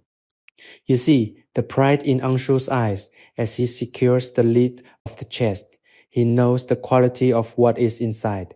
He has honored the mountain, the estate, and the labor of his fellow workers. This sense of completion is infectious. You find yourself feeling a parallel sense of accomplishment. You have followed this story through the night, through the silence and into the light, and you have remained present, patient, and observant. This is a rare, quiet achievement in an age that rarely allows for such sustained focus. As you reflect on the journey, it is clear that the peace you have cultivated is the most precious harvest of all. You have learned that the world's noise is only as powerful as you allow it to be. By anchoring yourself in the rhythm of the mountain, the slow turn of the leaves, the cool damp of the night, the warm radiance of the day, you have built a fortress of calm within yourself. And if you find that you need to return to this place to rediscover this level of peace, please know that we are here to guide you. If you have found inspiration in this story and wish to join us on future historical explorations, please consider subscribing to our channel and sharing your journey with others. Your support allows us to continue creating these immersive, calming experiences for those who need a moment of tranquility in their lives. Anshu now turns his attention to the shed itself, beginning the process of cleaning the bamboo trays for the next harvest. It is a task that looks just as meditative as the sorting and the firing. He brushes away the dust and stray fibers, his motions gentle and respectful. The shed is a tool, and like any fine instrument, it must be cared for and kept in prime condition. There is a deep, resonant wisdom in this to care for the things that serve you, to maintain the spaces that nourish you, and to approach even the cleaning with a sense of purpose and calm. This is the final lesson of the mountain estate. Everything we touch, every space we inhabit, and every task we perform deserves our best, most mindful effort. The sunlight has reached the back of the shed now, highlighting the intricate joinery of the cedar walls. The room is glowing with a soft, warm radiance that makes the very air feel golden. You feel a pull to finally move, to step out of the shadows and back into the flow of time. But you do so with a newfound softness. You are no longer carrying the tension you brought with you. Instead, you are carrying a quiet, persistent stillness that is as steady as the peaks outside. The mountains have done their work on you, and you are ready to carry that peace back to your world. As Anshu prepares to leave the shed for the mid-morning break, he stops at the doorway for a final moment. He looks out over the vast terrace slopes of the estate, his expression calm, clear, and utterly present. He takes a long, deep breath of the mountain air, and for a split second, his eyes seem to meet yours, as if he acknowledges the quiet company you have kept. Then he steps out, the door swinging shut behind him, leaving you in the warm, golden, and profoundly peaceful silence of the shed. You are standing on the threshold of your own return. The air is clear, your mind is settled, and you are ready to step out into the world. You are fully restored, fully at rest, and perfectly aligned with the quiet, enduring rhythm of the life you have lived today. The shed is quiet now, a sanctuary left in the wake of the morning's productive pulse. The sunlight has shifted, creeping higher up the far wall, turning the weathered cedar into a rich, glowing tapestry of history. You remain in your place, feeling the transition of the day as it moves toward the noon hour. The air is warm, smelling intensely of the residual tea, a perfume that has soaked into the very fiber of the wood and the woven bamboo. There is a sense of lingering presence here, as if the space itself is holding the memory of all the hands that have worked within it, all the conversations that have been whispered, and all the quiet moments of reflection that have occurred over the long decades. You are a guest in this history, a temporary inhabitant of a place that is timeless. Consider the journey of a single leaf, from the moment it is plucked from the bush to the final finished state you have observed. It is a transformation of total surrender. The leaf must give up its moisture, its shape, and its raw green vitality to become something new, something refined, and something enduring.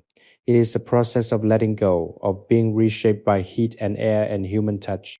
You realize that your own life is not so different. You too are constantly being shaped by the elements you encounter, by the experiences you endure, and by the intentions you hold. The peace you have found here comes from the ability to accept this process, to move with the changes rather than fight them, and to trust that even in the most difficult or challenging times, there is a transformation occurring that will ultimately lead to a more refined, more purposeful version of yourself.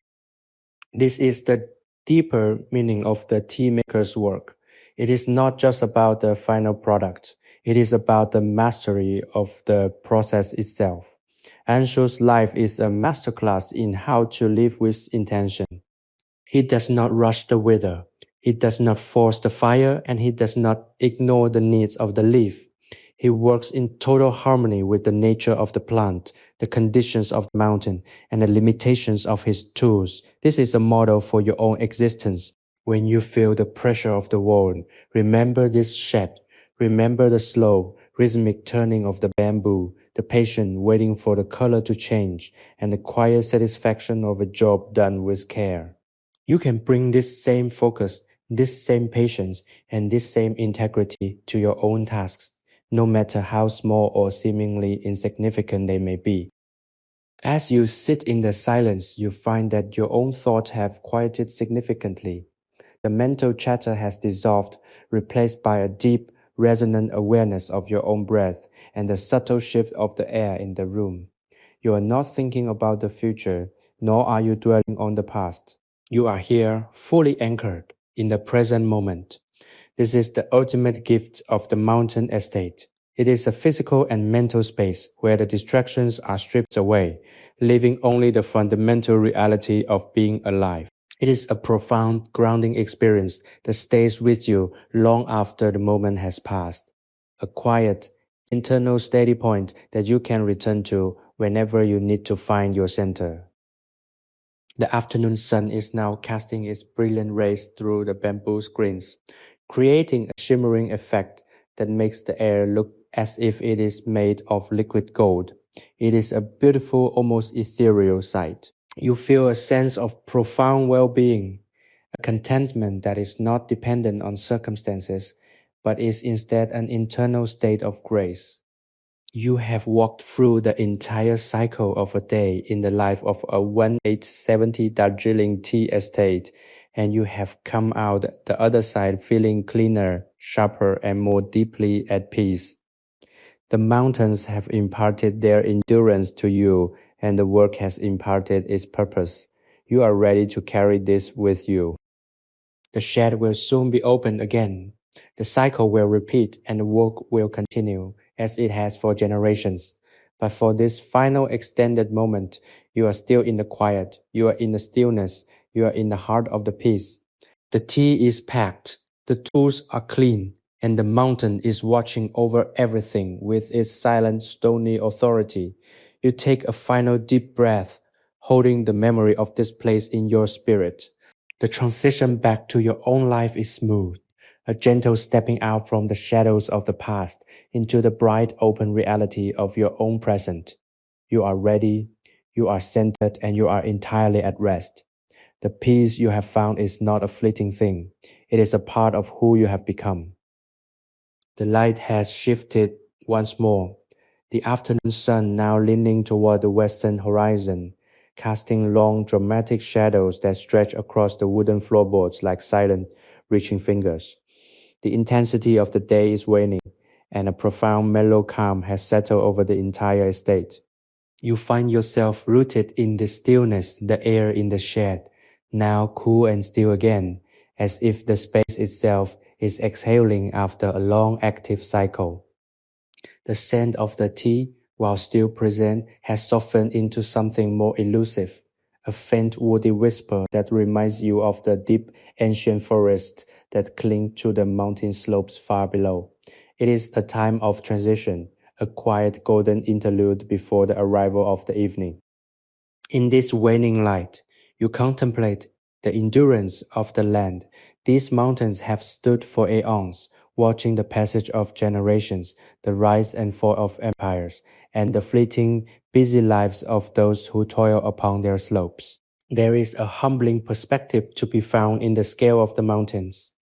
Your own concerns, the things that often loom so large in the landscape of your mind, are revealed to be small, transient, and ultimately manageable. The mountain does not rush. It does not worry. It simply exists in a state of eternal, unfolding becoming. By spending this time in its presence, you have inherited a measure of that stillness. You have learned that peace is not something you must struggle to attain, but something you allow yourself to inhabit when you let go of the struggle itself. Consider the role of the shed in this wider timeless context. It is a small human-made point of intersection between the Earth's wild vitality and the refined, disciplined nature of human endeavor.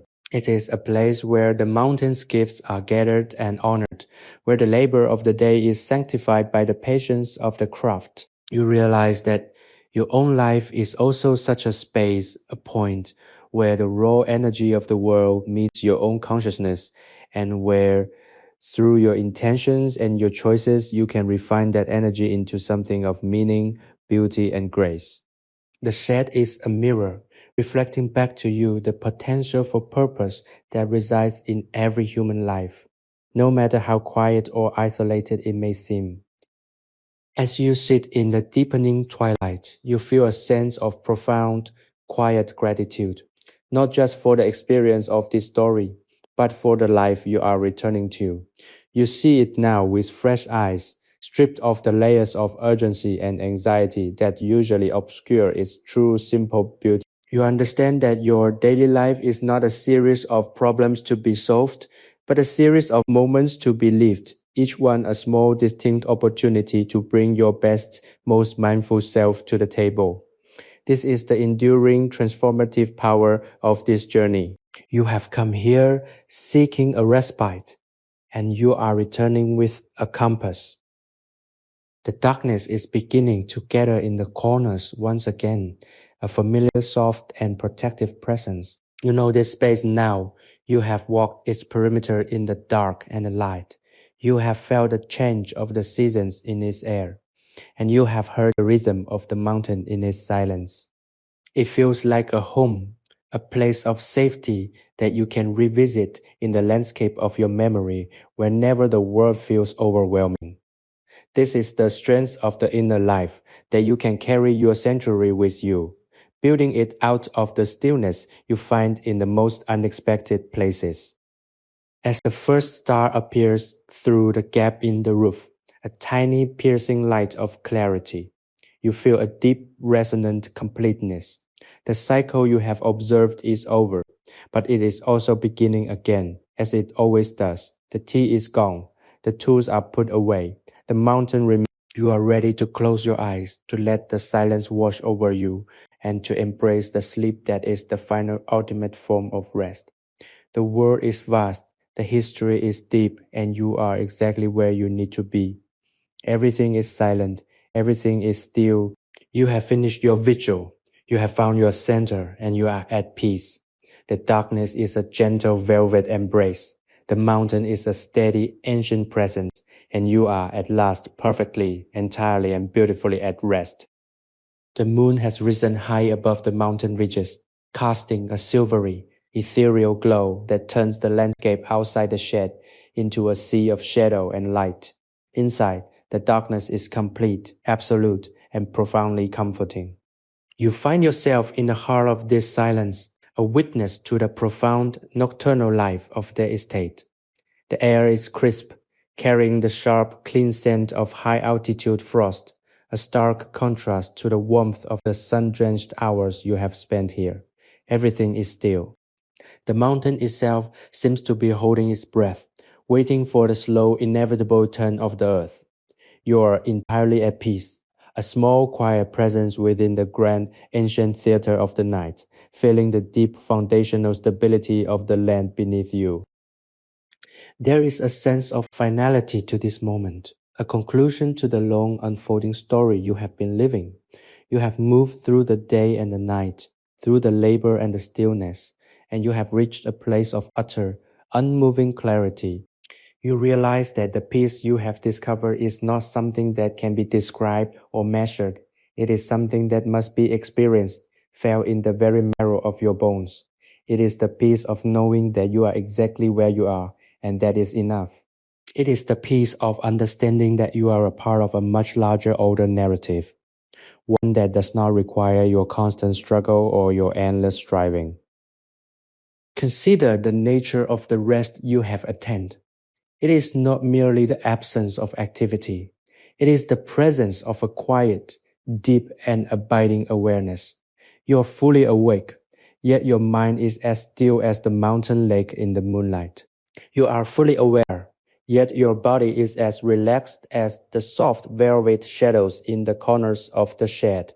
This is the state of total meditative integration, where the body, the mind, and the spirit are aligned in a single harmonious pulse. It is a state that you can cultivate in your own life, a place of sanctuary you can retreat to whenever the world feels fractured or frantic.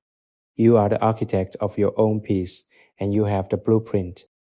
The silence is so complete that you can hear the faint, rhythmic sound of the mountain wind, a low musical sigh that moves through the tea bushes like a gentle, unseen hand. It is a sound that speaks of vast distances, of timeless processes, and of the enduring patience of the natural world. By tuning into this sound, you are reconnecting with a part of yourself that has been waiting to be heard, a part that has been drowned out by the noise of your daily life. You are rediscovering your own inner resonance, the frequency of your own soul. It is a homecoming, a return to the truth of your own being, stripped of the expectations, the roles, and the masks you wear in the world. As you linger in the cool, silver-lit darkness, you feel a deep, abiding gratitude for the journey you have taken. You have traveled through time and through space, through the history of a craft and the geography of a landscape, and you have arrived at the only destination that ever mattered, yourself. You have learned that the peace you were looking for was never something you could find outside of yourself. It was something you had to cultivate within. And by witnessing the quiet, disciplined, and patient life of the mountain estate, you have been given the tools to do just that. You are transformed, you are centered, you are complete. The morning will come soon, and with it, the cycle will begin again. The birds will sing, the mist will rise, the workers will return, and the shed will be filled with the energy of another day of labor. But you will be different. You will carry this stillness with you, a quiet golden thread that runs through everything you do. You will be able to touch this peace whenever you need to. A silent, steady anchor in the midst of any storm. The night is deep. The stars are cold and bright, and the mountain is eternal. You are safe. You are at rest. You are entirely, perfectly, and beautifully at home in the world. As you drift towards sleep, the last thing you know is the profound, mountain-grown silence, a sanctuary that will remain with you long after the dawn breaks. The gray veil of pre-dawn light begins to seep through the gaps in the cedar walls, a soft, diffuse luminescence that gradually replaces the stark silver clarity of the moonlight. You are still there, anchored in the same corner of the shed, a silent observer of the shift from the deep nocturnal void back into the realm of human time. The air remains cool, carrying the scent of damp earth and the faint sweet grassy aroma of the tea that has now rested for 2 full cycles.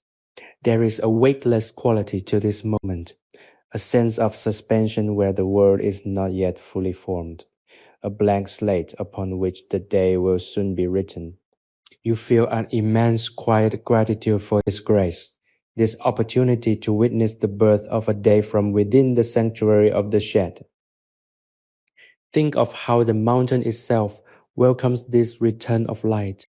The peaks emerge from the darkness like ancient sleeping giants stirring from their slumber, their rugged silhouettes gradually sharpening against the lightening sky. The birds begin their tentative melodic rehearsals, a chorus that starts with a single lonely note and builds into a symphony of anticipation. This is the pulse of the earth, a rhythm that knows nothing of your calendars or your clocks, only the fundamental recurring necessity of light following dark. By staying here, you have synchronized your own internal rhythm with this larger, deeper pattern. You have let go of the artificial constraints that often define your life and surrendered to the natural, unfolding grace of the world. Your mind in this clarity sees the shed not as a place of work, but as a place of profound human connection. The generations of tea makers who have stood here, the thousands of hours of labor, the countless cups of tea that have been poured in homes across the globe, all of this history resides in these walls. You are participating in a tradition that spans centuries, a lineage of care and craft that connects the land to the person, the mountain to the cup, and the past to the present. You realize that you are not just an observer, but a link in this chain. By finding peace here, you are keeping a flame alive, a beacon of stillness that the world in its constant rush so desperately needs. The first rays of the sun, filtered through the morning mist, create a golden, hazy light that fills the room with an almost magical quality. It is as if the shed were floating in a sea of amber, detached from the realities of gravity and time. You feel a sensation of profound inner lightness, as if the burdens you carried when you arrived have been entirely dissolved by the cumulative experience of these hours. The stillness is no longer something you are observing, it is something you are embodying. It is a quiet, steady, and radiant presence that emanates from your very core. This is the culmination of your vigil, the realization that the peace you sought was all along the peace you possessed. As the estate outside begins to wake, the distant familiar sounds of the morning chores drawing closer, you prepare to step out into the world. You do so with a deliberate, measured grace. The shed in this final moment feels like a sacred space, a place where you have been refined and renewed. You know that you will carry its quiet with you. You have learned that the chaos of the outside world cannot touch this inner sanctuary, provided you remember to return to it, to breathe, and to honor the stillness that dwells within you. The door is about to open, the day is about to unfold, and you are ready. You are not leaving this place behind. You are taking it with you. The scent of the tea, the cool touch of the air, the golden quality of the light, and the rhythmic, steady silence. These are now your own. They are the components of your own personal landscape of peace, a landscape you can revisit whenever the world feels loud, fast, or demanding. You have finished your vigil. You have kept the promise of your own soul, and you are ready. As the first footsteps of the crew crunch on the gravel path outside, you smile, a quiet, knowing expression of completeness. You are entirely, perfectly, and beautifully at rest, and you are ready to begin again. The door opens, not with a sound of intrusion, but with a familiar steady creak that you have come to recognize as the song of the shed. Morning light, sharp and bright, cuts through the threshold, and the first workers enter with the soft rhythmic tread of those who have moved across these mountain paths for a lifetime. You remain in your corner, a quiet ghost in the architecture of the morning, watching as the cycle begins anew. Ansho is there, leading the team with a quiet, authoritative presence. He moves with the same grace he had when the shed was empty, his hands conducting the work of his crew, as if they were parts of a single larger organism. There is no urgency in his commands, only a clear shared understanding of what needs to be done. You watch the unfolding of the day's labor with a sense of detachment that is entirely devoid of coldness. Instead, it is a sense of pure witnessing clarity. You see the pride in the way they handle the bamboo, the respect with which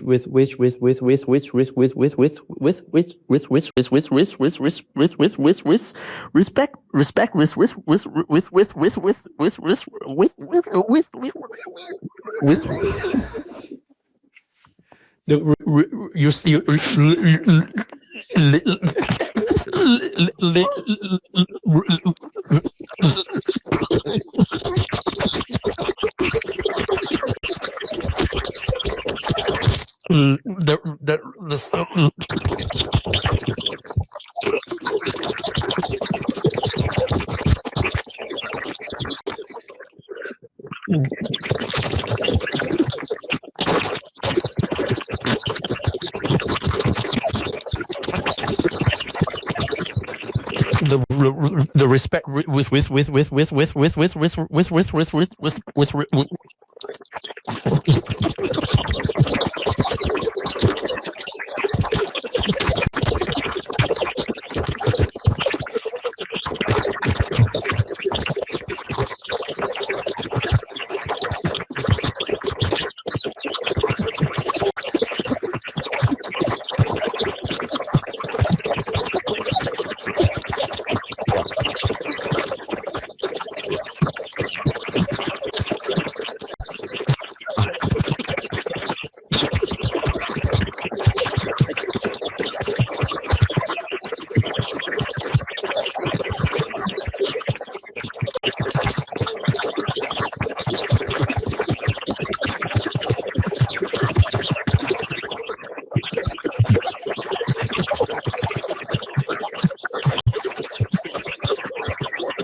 They are not working for themselves, they are working for the mountain, for the future of the estate, and for the preservation of a way of life that values substance over speed.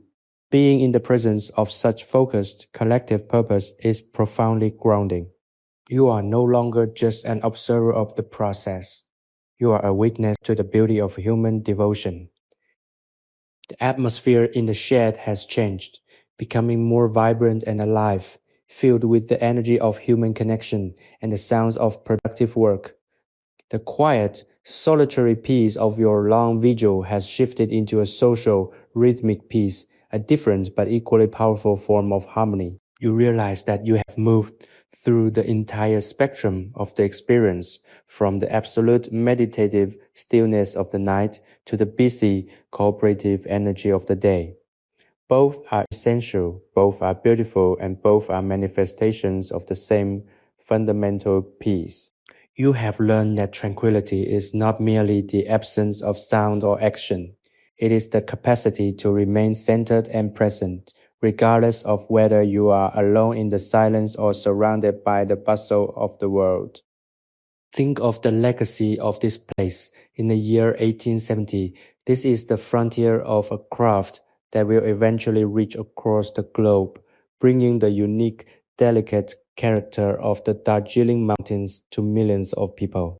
These workers, in their humble daily labor, are creating something that has the power to connect, to comfort, and to transport those who will taste the final product.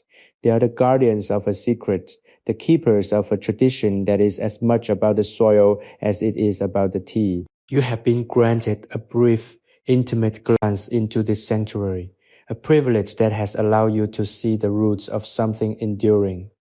Carry this perspective with you. When you return to your own world, remember that your own daily actions, however mundane they may seem, are also part of a larger, interconnected human story. As the morning progresses, you feel the pull of your own time returning and the reality of your own life is beginning to call you back. But you do not feel the familiar, anxious tug. You feel instead a calm, steady readiness. You have spent this time in the past to find a clearer, deeper understanding of your own present. You have used the history of the mountain as a mirror to examine the landscape of your own soul, and what you have found is a space of strength, a reservoir of stillness, and a capacity for grace that you had forgotten you possessed. The vigil has worked its alchemy. You are transformed. You stand up slowly, feeling the stretch and the strength of your own body. The shed feels vast, its shadows and corners now intimately familiar.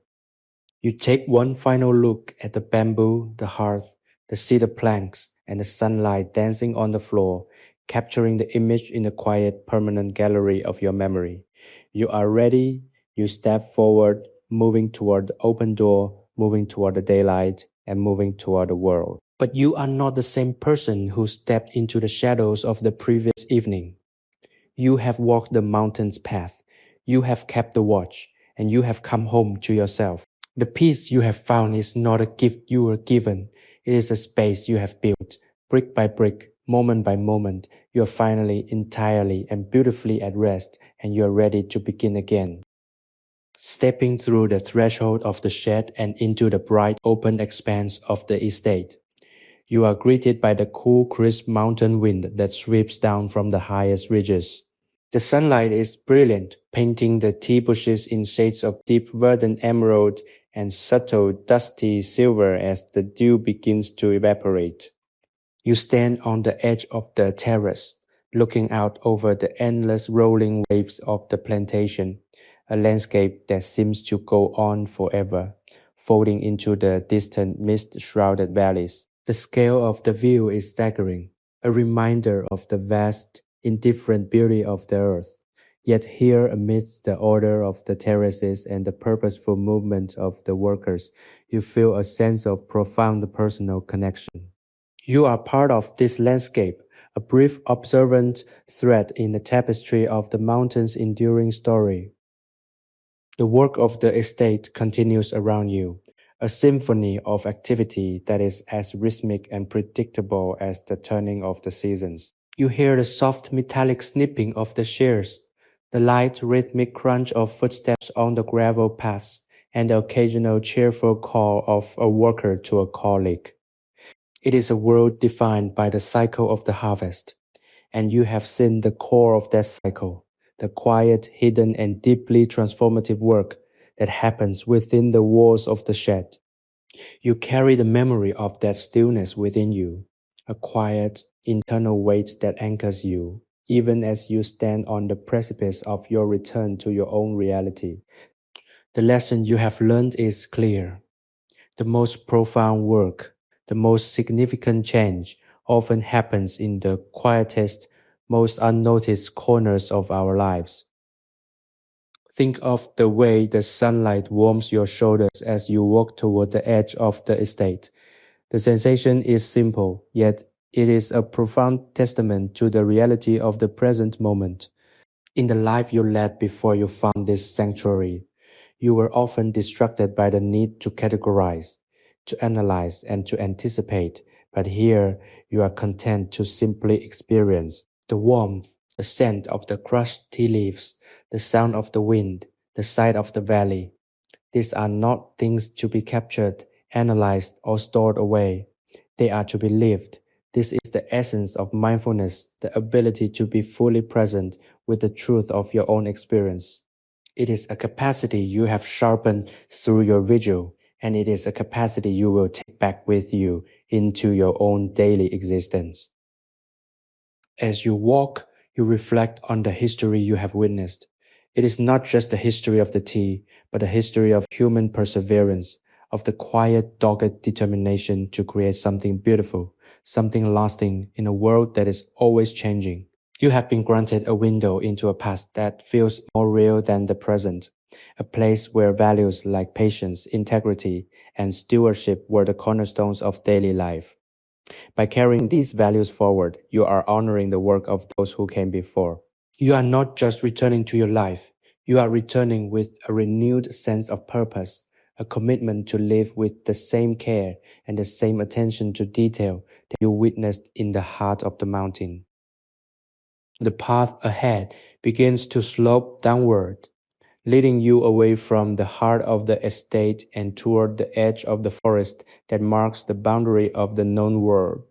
You walk with a light, steady stride, your mind free of the clutter that usually defines your movement through the world. You are unburdened, you are centered, and you are entirely at peace. The mountains seem to acknowledge your departure, the wind rustling through the trees as if in a soft valedictory gesture. You have kept the faith, you have finished the vigil, and you have found the stillness you came seeking. The journey has been long, the lessons deep, and the outcome is a sense of wholeness that you will carry for as long as you choose to remember this place. The air is thinning as you descend, the atmosphere becoming warmer and more dense with the scent of pine and wild herbs. You are moving back into the flow of your own time, returning to the responsibilities and the rhythms of your own life. But the transition is no longer a source of dread. It is a natural, expected movement, a homecoming of a different kind. You are coming back to yourself, armed with the knowledge that the sanctuary you found is not a place you left behind. It is a space you have built within. Wherever you go, whatever you do, you can return to the silence of the shed, to the warmth of the lantern, and to the patient, rhythmic work of the heart. You are whole, you are steady, and you are finally, truly, and perfectly at rest. The world is waiting, and you are ready to meet it, carrying the quiet, eternal light of the mountain within you, a steady, guiding presence that will remain as long as you choose to hold it. Everything is silent, everything is still, and you are exactly where you need to be. The forest canopy thickens as you descend, the bright golden light of the upper slopes giving way to a cool, dappled green that filters through the ancient, towering trees. Here, the air is thick with the scent of damp moss, decomposing leaves, and the deep, rich perfume of the earth, a sensory environment that is both alien and strangely familiar. You walk with a slow, meditative pace, your senses finely tuned to the subtle shifts in the landscape. Each sound, The snap of a dry twig, the rustle of a hidden creature in the brush, the melodic, distant call of a mountain bird registers with a clarity that feels like a newly acquired skill. You have left the specific, bounded world of the tea estate, yet you carry the internal silence you cultivated there like a protective mantle. The forest is not a distraction, it is a continuation of the peace you have discovered.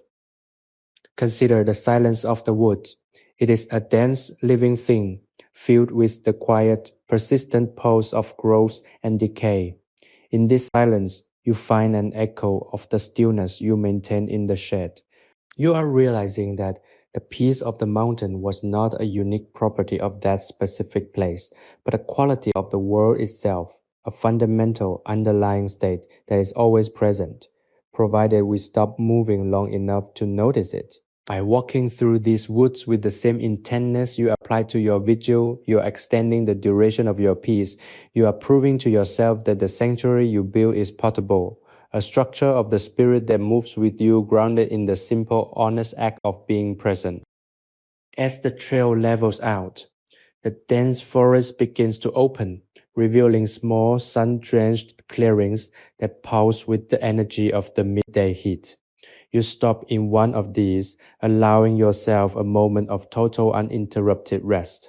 You sit on a fallen log, its surface smoothed by time and the weather, and you look at your own hands, the hands that rested on the bamboo trays, the hands that felt the warmth of the furnace, the hands that are now witness to the beauty of this wild, untamed place.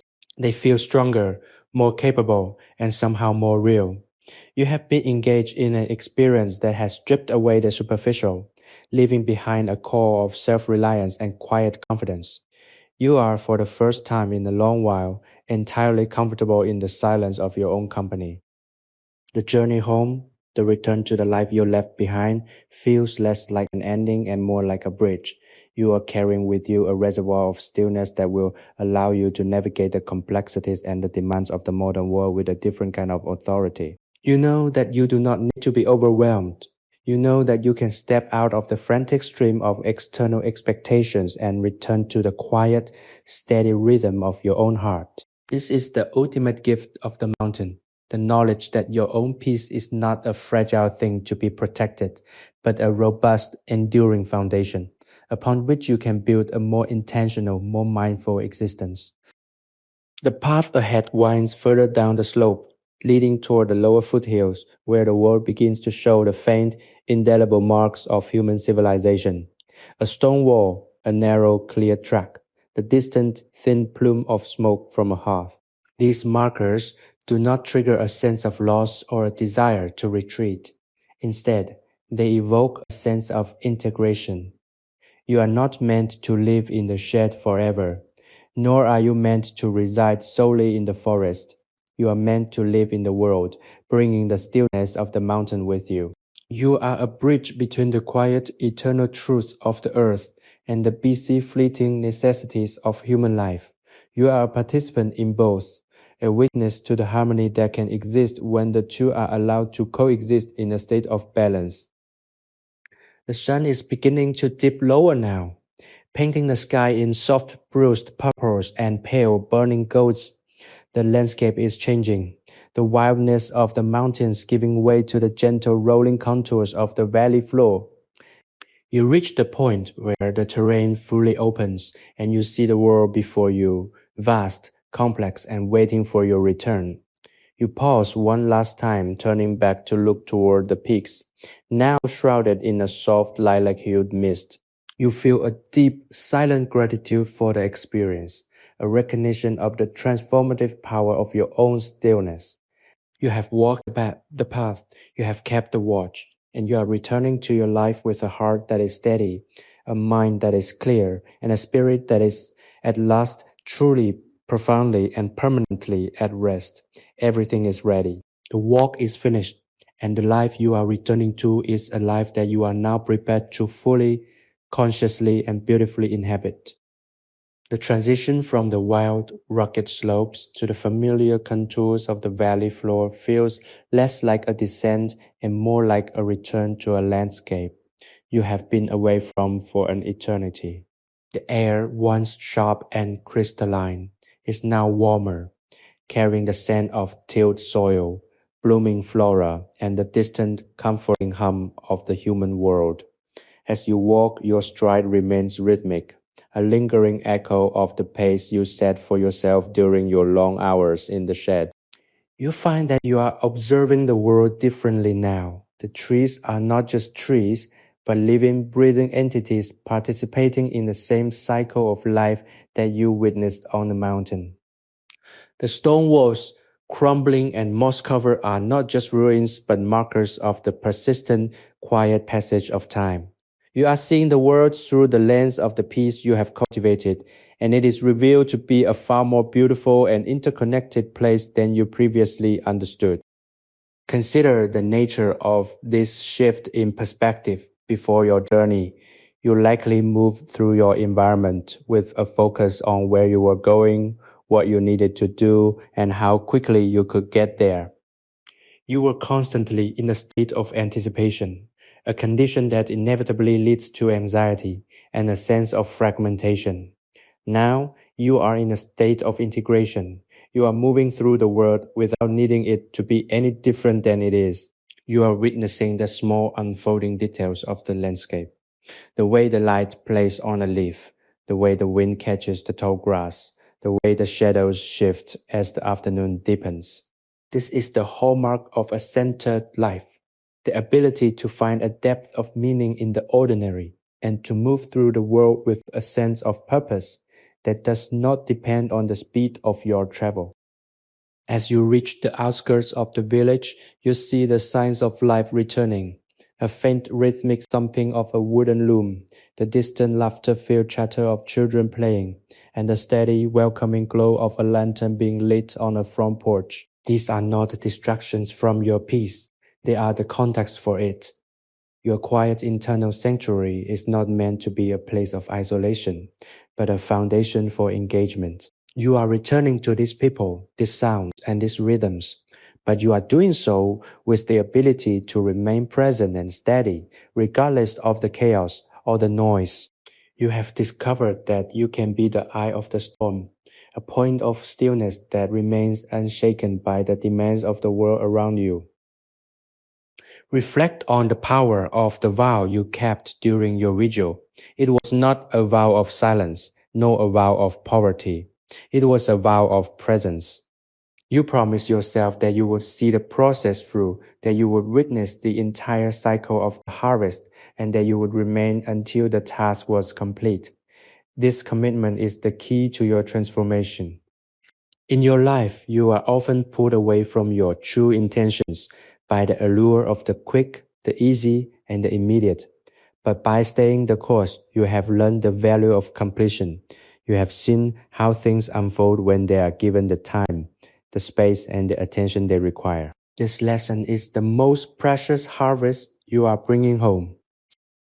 You walk through the village, your presence a quiet, calming influence. You find that you are not in a hurry to reach your destination. Every step is an experience in itself.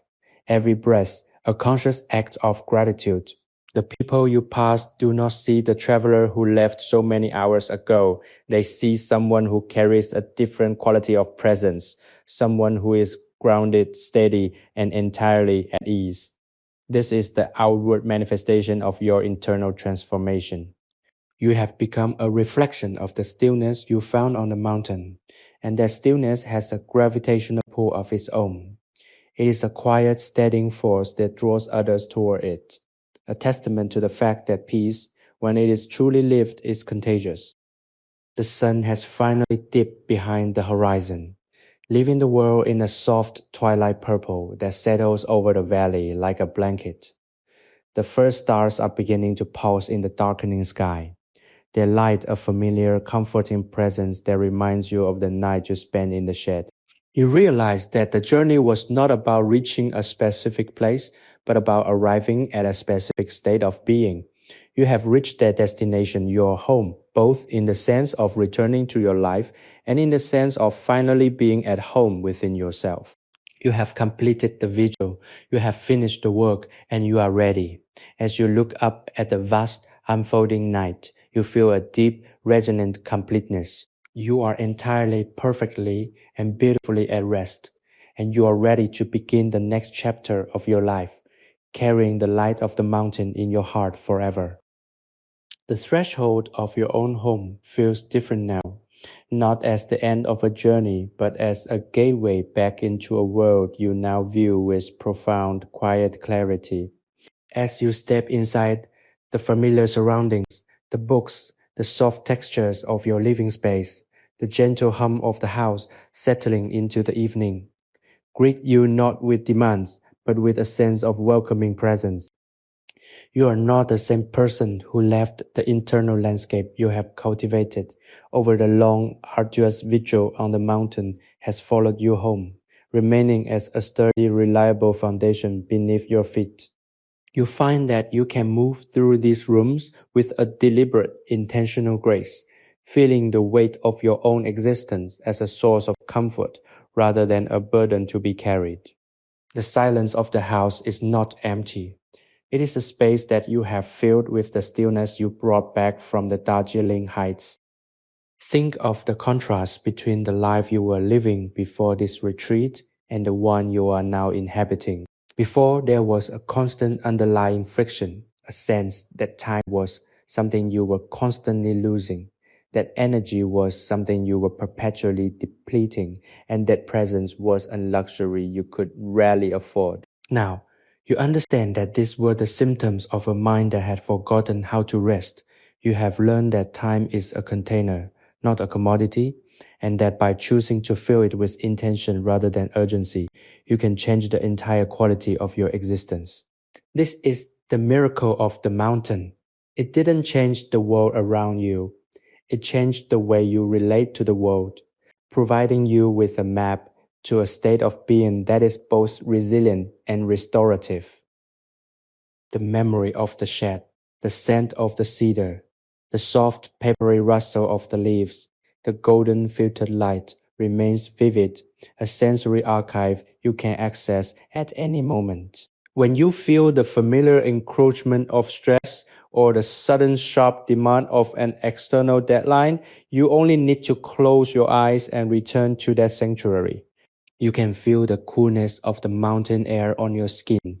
You can hear the faint rhythmic sighs of the bamboo trays, and you can sense the steady, unshakable patience of Anshu as he goes about his craft. This is not escapism, it is a vital grounding practice. It is the ability to maintain your center in the midst of any movement, to be the still point in a turning world. Consider the ongoing cycle of your own life. You are once again an active participant in your own story, but the script has been rewritten. You are no longer acting out of fear or a compulsion to prove your worth. You are acting out of a deep, resonant sense of purpose, a commitment to bring the same care and the same attention to your own tasks that the team makers bring to theirs. Whether you are working, communicating with those you love, or simply engaging in the maintenance of your daily life, you are doing so with an increased capacity for patience and a deeper reservoir of compassion. You are in every sense a vessel for the stillness you discovered in the shadows of the Darjeeling peaks. As the night deepens, you find yourself sitting in the dark of your own living room, looking out at the city lights. They no longer represent a chaotic, demanding, or overwhelming force. They are simply lights, human, fragile, and beautiful in their own way. You feel a sense of profound connection to everyone moving behind those distant windows, knowing that they too are searching for the same peace you have found. You realize that your journey was not yours alone. It was a representation of the universal human search for meaning and stability. By finding your own center, you have contributed a small, steady light to the collective, a testament to the possibility of being at peace in a world that is always in motion. The night is quiet, and the world is holding its breath before the dawn of another day. You are ready for what is to come. There is no anticipation of difficulty, no regret for the past, and no anxiety about the future. There is only the present, the simple, beautiful, and eternal reality of this moment.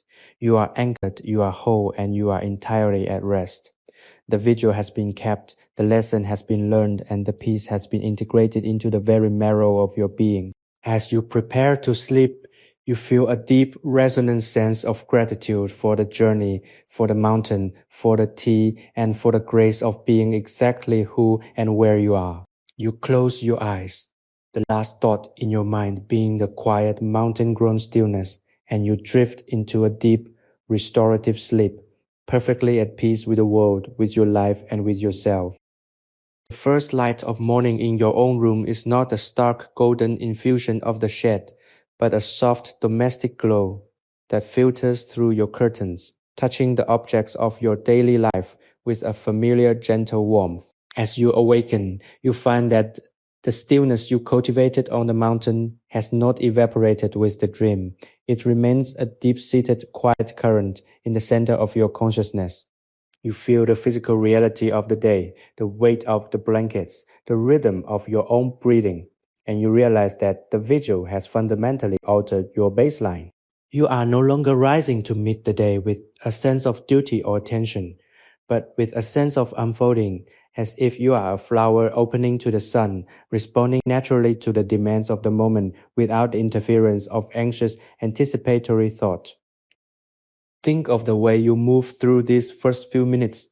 Usually, this is the time when the mind begins its rapid-fire assessment of the day's obligations, the internal list of tasks, the rehearsing of conversations, and the anticipation of potential challenges. Today, that frantic, future-focused noise is largely absent. In its place is a steady, focused awareness of the immediate, the coolness of the floor against your feet, the simple pleasure of a glass of water, the way the light shifts across the walls. You are practicing the art of the single task, the same art you witnessed in the tea shed. You are doing one thing at a time, and you are doing it with your full, undivided attention. This is the secret to a life that feels both productive and deeply, profoundly restful.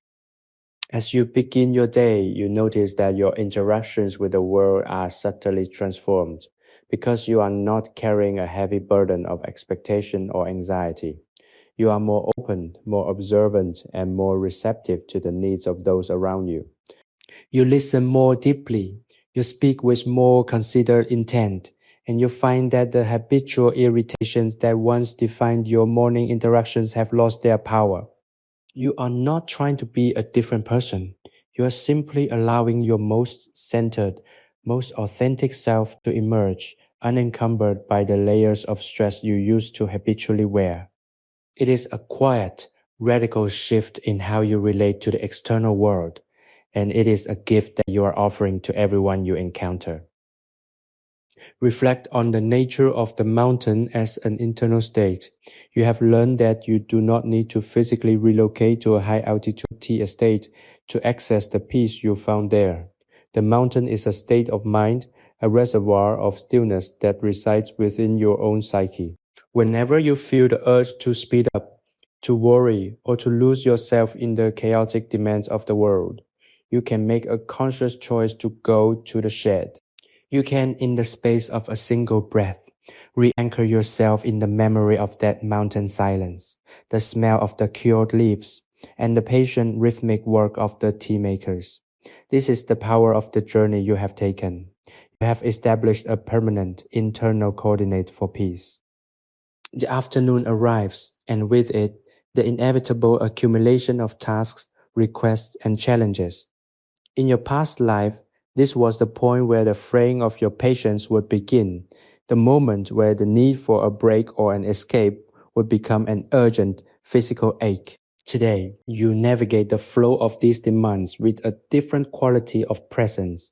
You see the tasks as they are, discrete, manageable components of your day, rather than as an overwhelming tide. You bring the same care to the small administrative details that Anshu brought to the firing of the leaves. You understand that the quality of your attention is the primary factor in the quality of your life, and by choosing to offer that attention fully, you are imbuing even the most mundane activities with a sense of dignity and meaning. As the sun begins its descent and the evening approaches, you look back at the day with a sense of quiet, satisfied accomplishment. You have not achieved anything grand or world-changing, but you have maintained your center. You have been present and you have honored the vow of the vigil.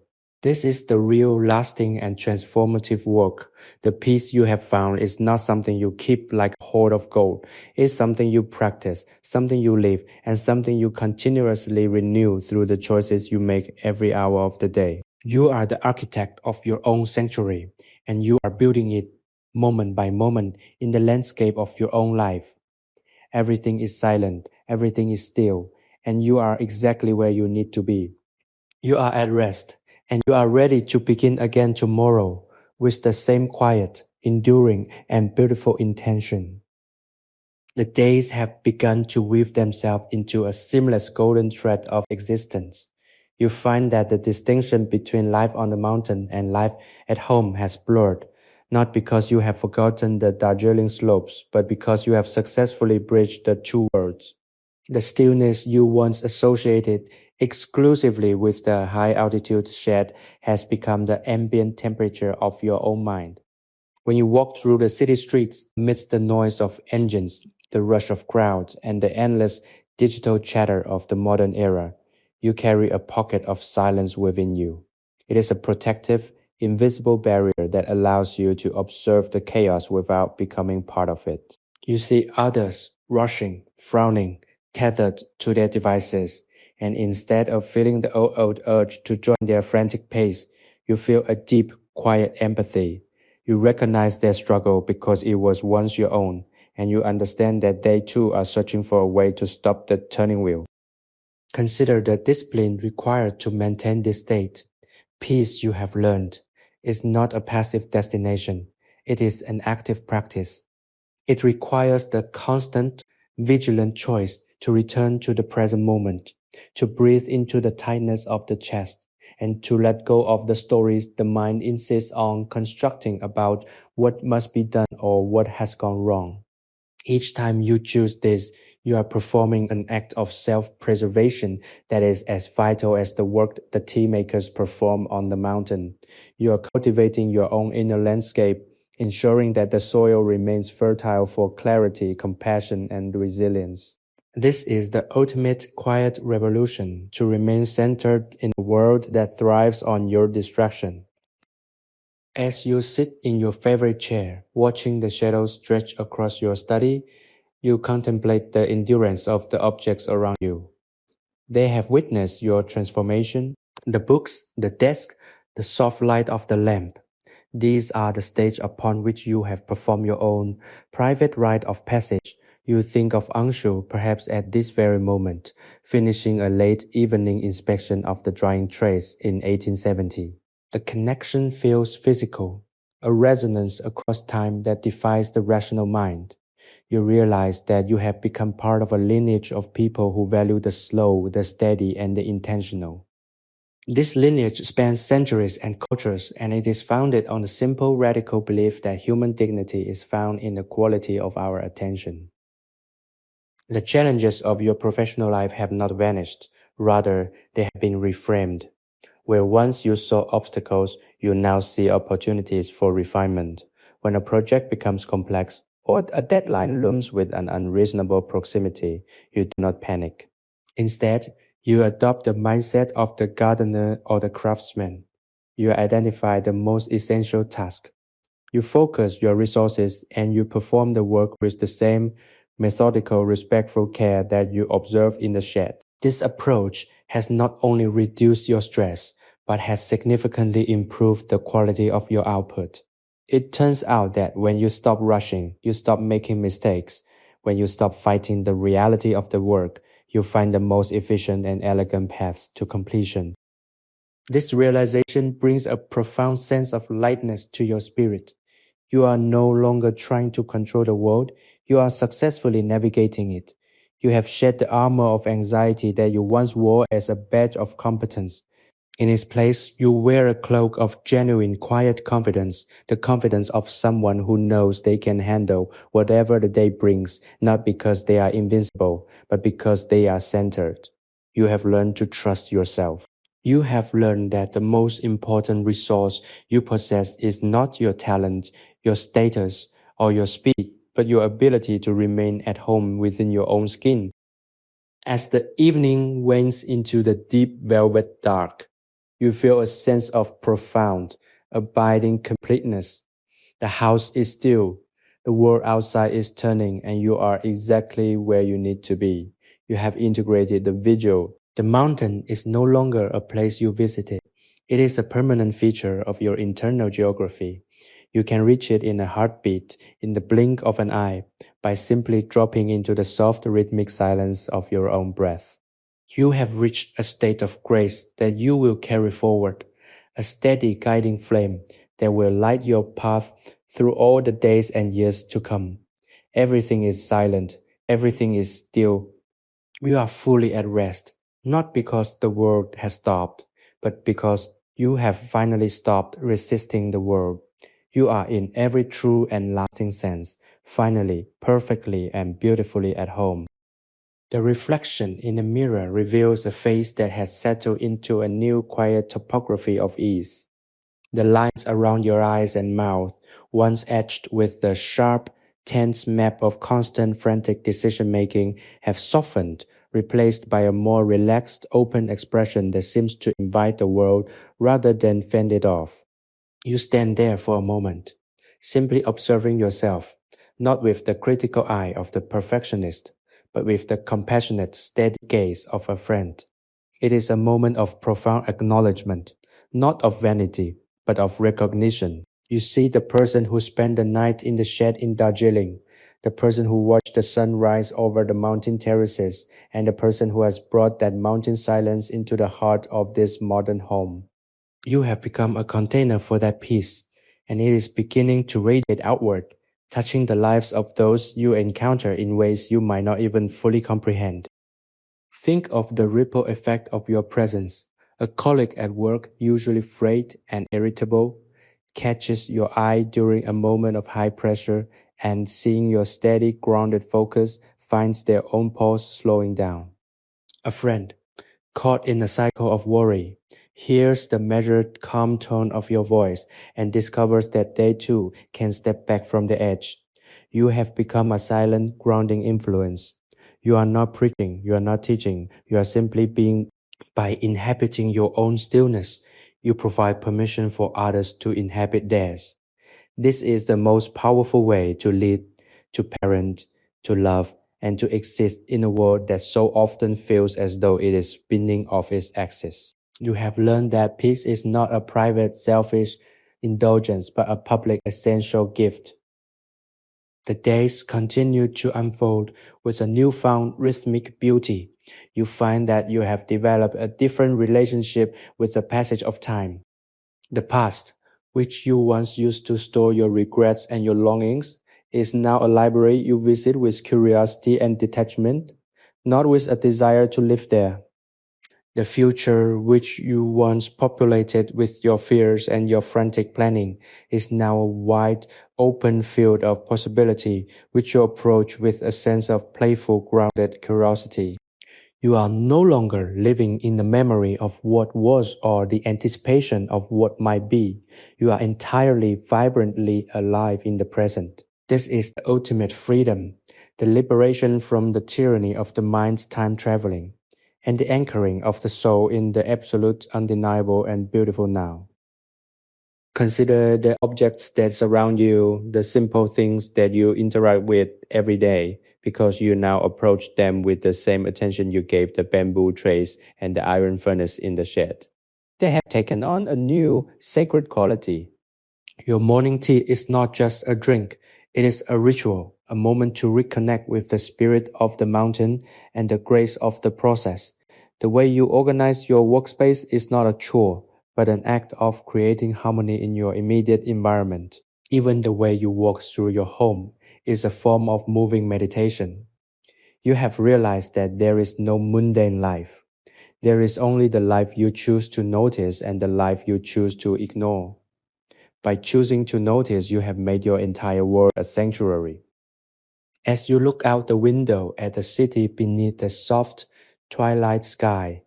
You realize that the distinction between the mountain and the city was an illusion of the mind. Both are parts of the same grand tapestry of existence. Both are capable of holding the stillness, and both are capable of harboring the noise. The peace you have found does not depend on the absence of traffic, the absence of buildings, or the absence of people. It depends on the presence of your own inner clarity. You have built this clarity on the slopes of the Darjeeling peaks, but you are now capable of manifesting it anywhere. You carry the mountain within you, a portable internal cathedral that you can enter at any moment regardless of the noise of the world outside.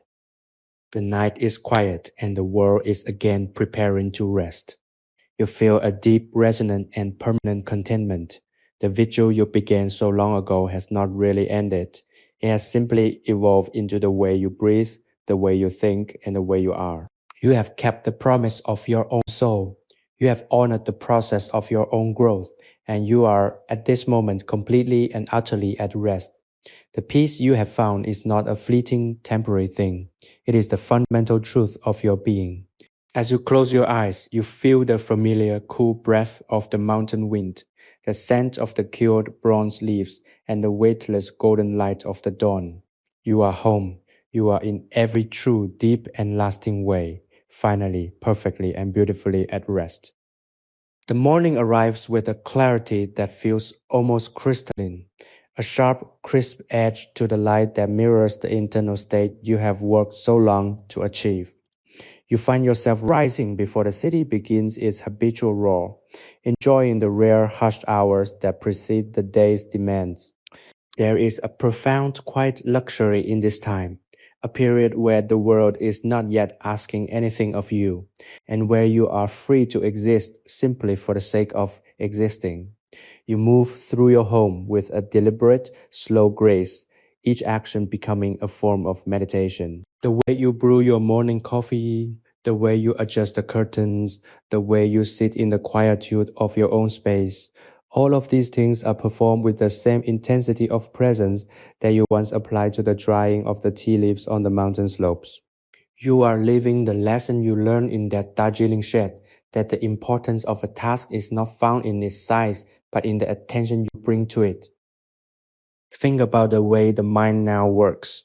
In the past, it was a restless, churning machine, constantly processing data, solving problems, and constructing future scenarios that usually never came to pass.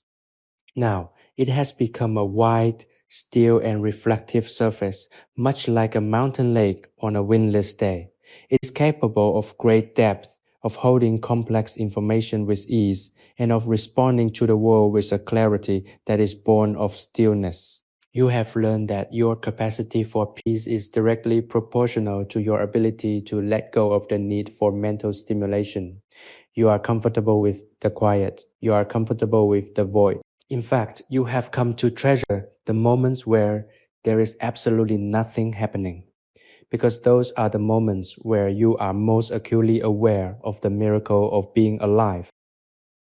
Your interactions throughout the day are governed by this new internal baseline. When you are presented with a challenge, your first instinct is no longer to react, but to pause. This microsecond of stillness is the greatest tool in your arsenal.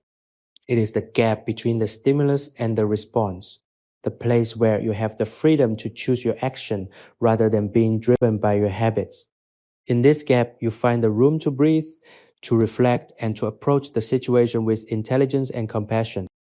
This is the fruit of the vigil. This is the practical daily application of the patience you practiced during those long silent hours under the flickering lantern light of 1870. You are demonstrating that true strength is not loud or aggressive. It is quiet, patient, and unshakably steady. Consider the nature of connection. Because you are no longer distracted by your own internal noise, you have become a better listener. You find that you can truly hear what people are saying, and more importantly, what they are not saying. You pick up on the nuances of their energy, the subtle shifts in their tone, and the underlying needs they might be struggling to express. This makes your presence a source of comfort and clarity for others. You are not trying to fix them, and you are not trying to convince them of anything. You are simply offering them the gift of your focused, undistinguished presence. This is the most profound service you can offer in a world that is characterized by fragmented attention. As the afternoon light begins to soften, shifting toward the long amber rays that signal the close of another day, you find yourself feeling a deep, resonant sense of gratitude for the entire journey. The Darjeeling estate, the shed, the tea, the silence, they were not just a sequence of experiences, they were the catalysts for a fundamental, structural change in your way of being. You realize that you have moved through the threshold from someone who was seeking peace to someone who inhabits it. The search is over, the vigil is complete. You have come back to the place where you started, but you are returning with the wisdom of the entire cycle in your heart. You are whole, you are centered, you are at rest. The city outside your window is now bathed in the gentle, descending twilight. The lights are starting to flicker on, creating a constellation of human effort across the valley floor. You look at them with a heart full of warmth, recognizing the beauty of the human experience in all its complexity. You are ready for the night. You are ready for the sleep that will come, a deep, restorative, and silent journey into the heart of yourself. You are perfectly placed, perfectly timed, and perfectly at home. There is nothing more to do, nothing more to say, and nowhere else to be. You are simply, fundamentally, and beautifully at rest, and you have the quiet assurance that this rest will continue, carrying you forward through all the days that are yet to come. The mountain is within you, and the peace is everywhere. The dawn light filters through your window, catching the fine dust motes in the air and turning them into a shimmering, slow motion dance. You lie still for a long moment, simply observing the way the world comes into being with each passing second of the morning. There is a deep, abiding comfort in this repetition, the way the shadows retreat, the way the colors intensify, and the way the house wakes up around you. You are part of this unfolding, a witness to the simple daily miracle of renewal. Your mind is quiet, reflecting the same calm surface of the mountain lake you have come to embody. You realize that you have moved past the need to analyze the process. You are content to simply participate in it, to breathe with it, and to allow your own rhythm to harmonize with the slow, steady pulse of the planet. Consider the wisdom of the tea maker's cycle. It is built on the understanding that growth requires time, that refinement requires heat, and that the final quality of the product is dependent on the patience invested at every stage. You have applied this same logic to your own life, moving away from the urge to accelerate, to compress, and to force outcomes. You allow yourself to unfold at the pace that is natural to your being. When you encounter difficulty, you no longer see it as an obstacle to be bypassed, but as a necessary part of the fire, the process of tempering that is required to forge a more resilient, more compassionate spirit. You understand that your own struggles are merely the conditions necessary for your growth, and you approach them with a quiet, observant grace that transforms the experience of suffering into an opportunity for deepening. As you stand in your kitchen, the act of preparing a simple meal becomes a sacred, meditative exercise.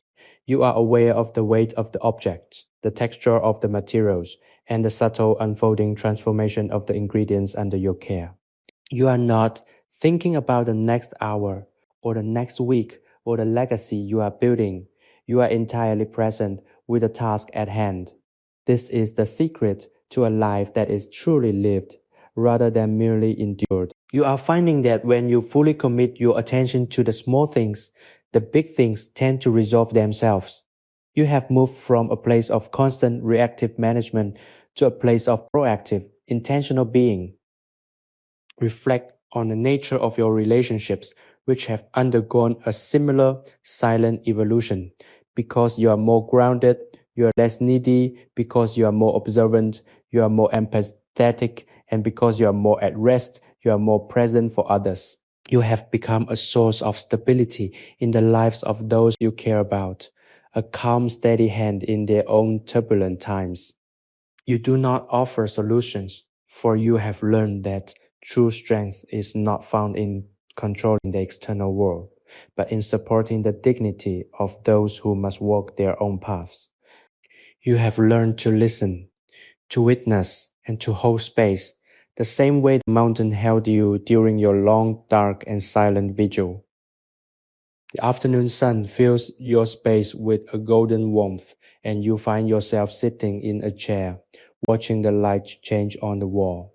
There is no urgency in your heart, no desire to move, and no hunger for external validation. You have arrived at a state of being where you are enough, exactly as you are doing exactly what you are doing, right where you are. This is the ultimate and perhaps the only destination of any spiritual journey. It is not a place you travel to, but a place you return to, the foundational bedrock of your own existence that was always there, waiting for you to stop running long enough to recognize it. You have recognized it, you have claimed it, and you have made it your home. As the day begins to fade and the cool blue shadows of evening stretch across the floor, you feel a deep, resonant, and permanent sense of gratitude. The journey that started in the high altitude shades of Darjeeling has reached its true conclusion, not in an external achievement, but in the quiet inner victory of self-realization. You are awake, you are present, you are whole. The world outside will continue to turn. The noise will continue to rise and the demands will continue to arrive, but they can no longer shake you from the center you have found. You have built a sanctuary that is not made of wood or stone, but of the indestructible material of your own, intentional and quiet presence. You are perfectly at rest, entirely at home, and fully prepared to begin the life you were always meant to live. Sleepy History Tales is created for relaxation, entertainment, and sleep purposes. The stories shared on this channel are inspired by historical events, daily life, and real periods in history, but they may be simplified, adapted, or narrated in a calming way to enhance the listening experience. This content is not intended to be a precise academic or educational source. While we aim to stay generally accurate, some details may be altered for storytelling flow and relaxation. Please do not rely on this channel as a primary source for historical research or study. By listening, you acknowledge that this content is designed to help you unwind, relax, and fall asleep. Thank you for your understanding and support.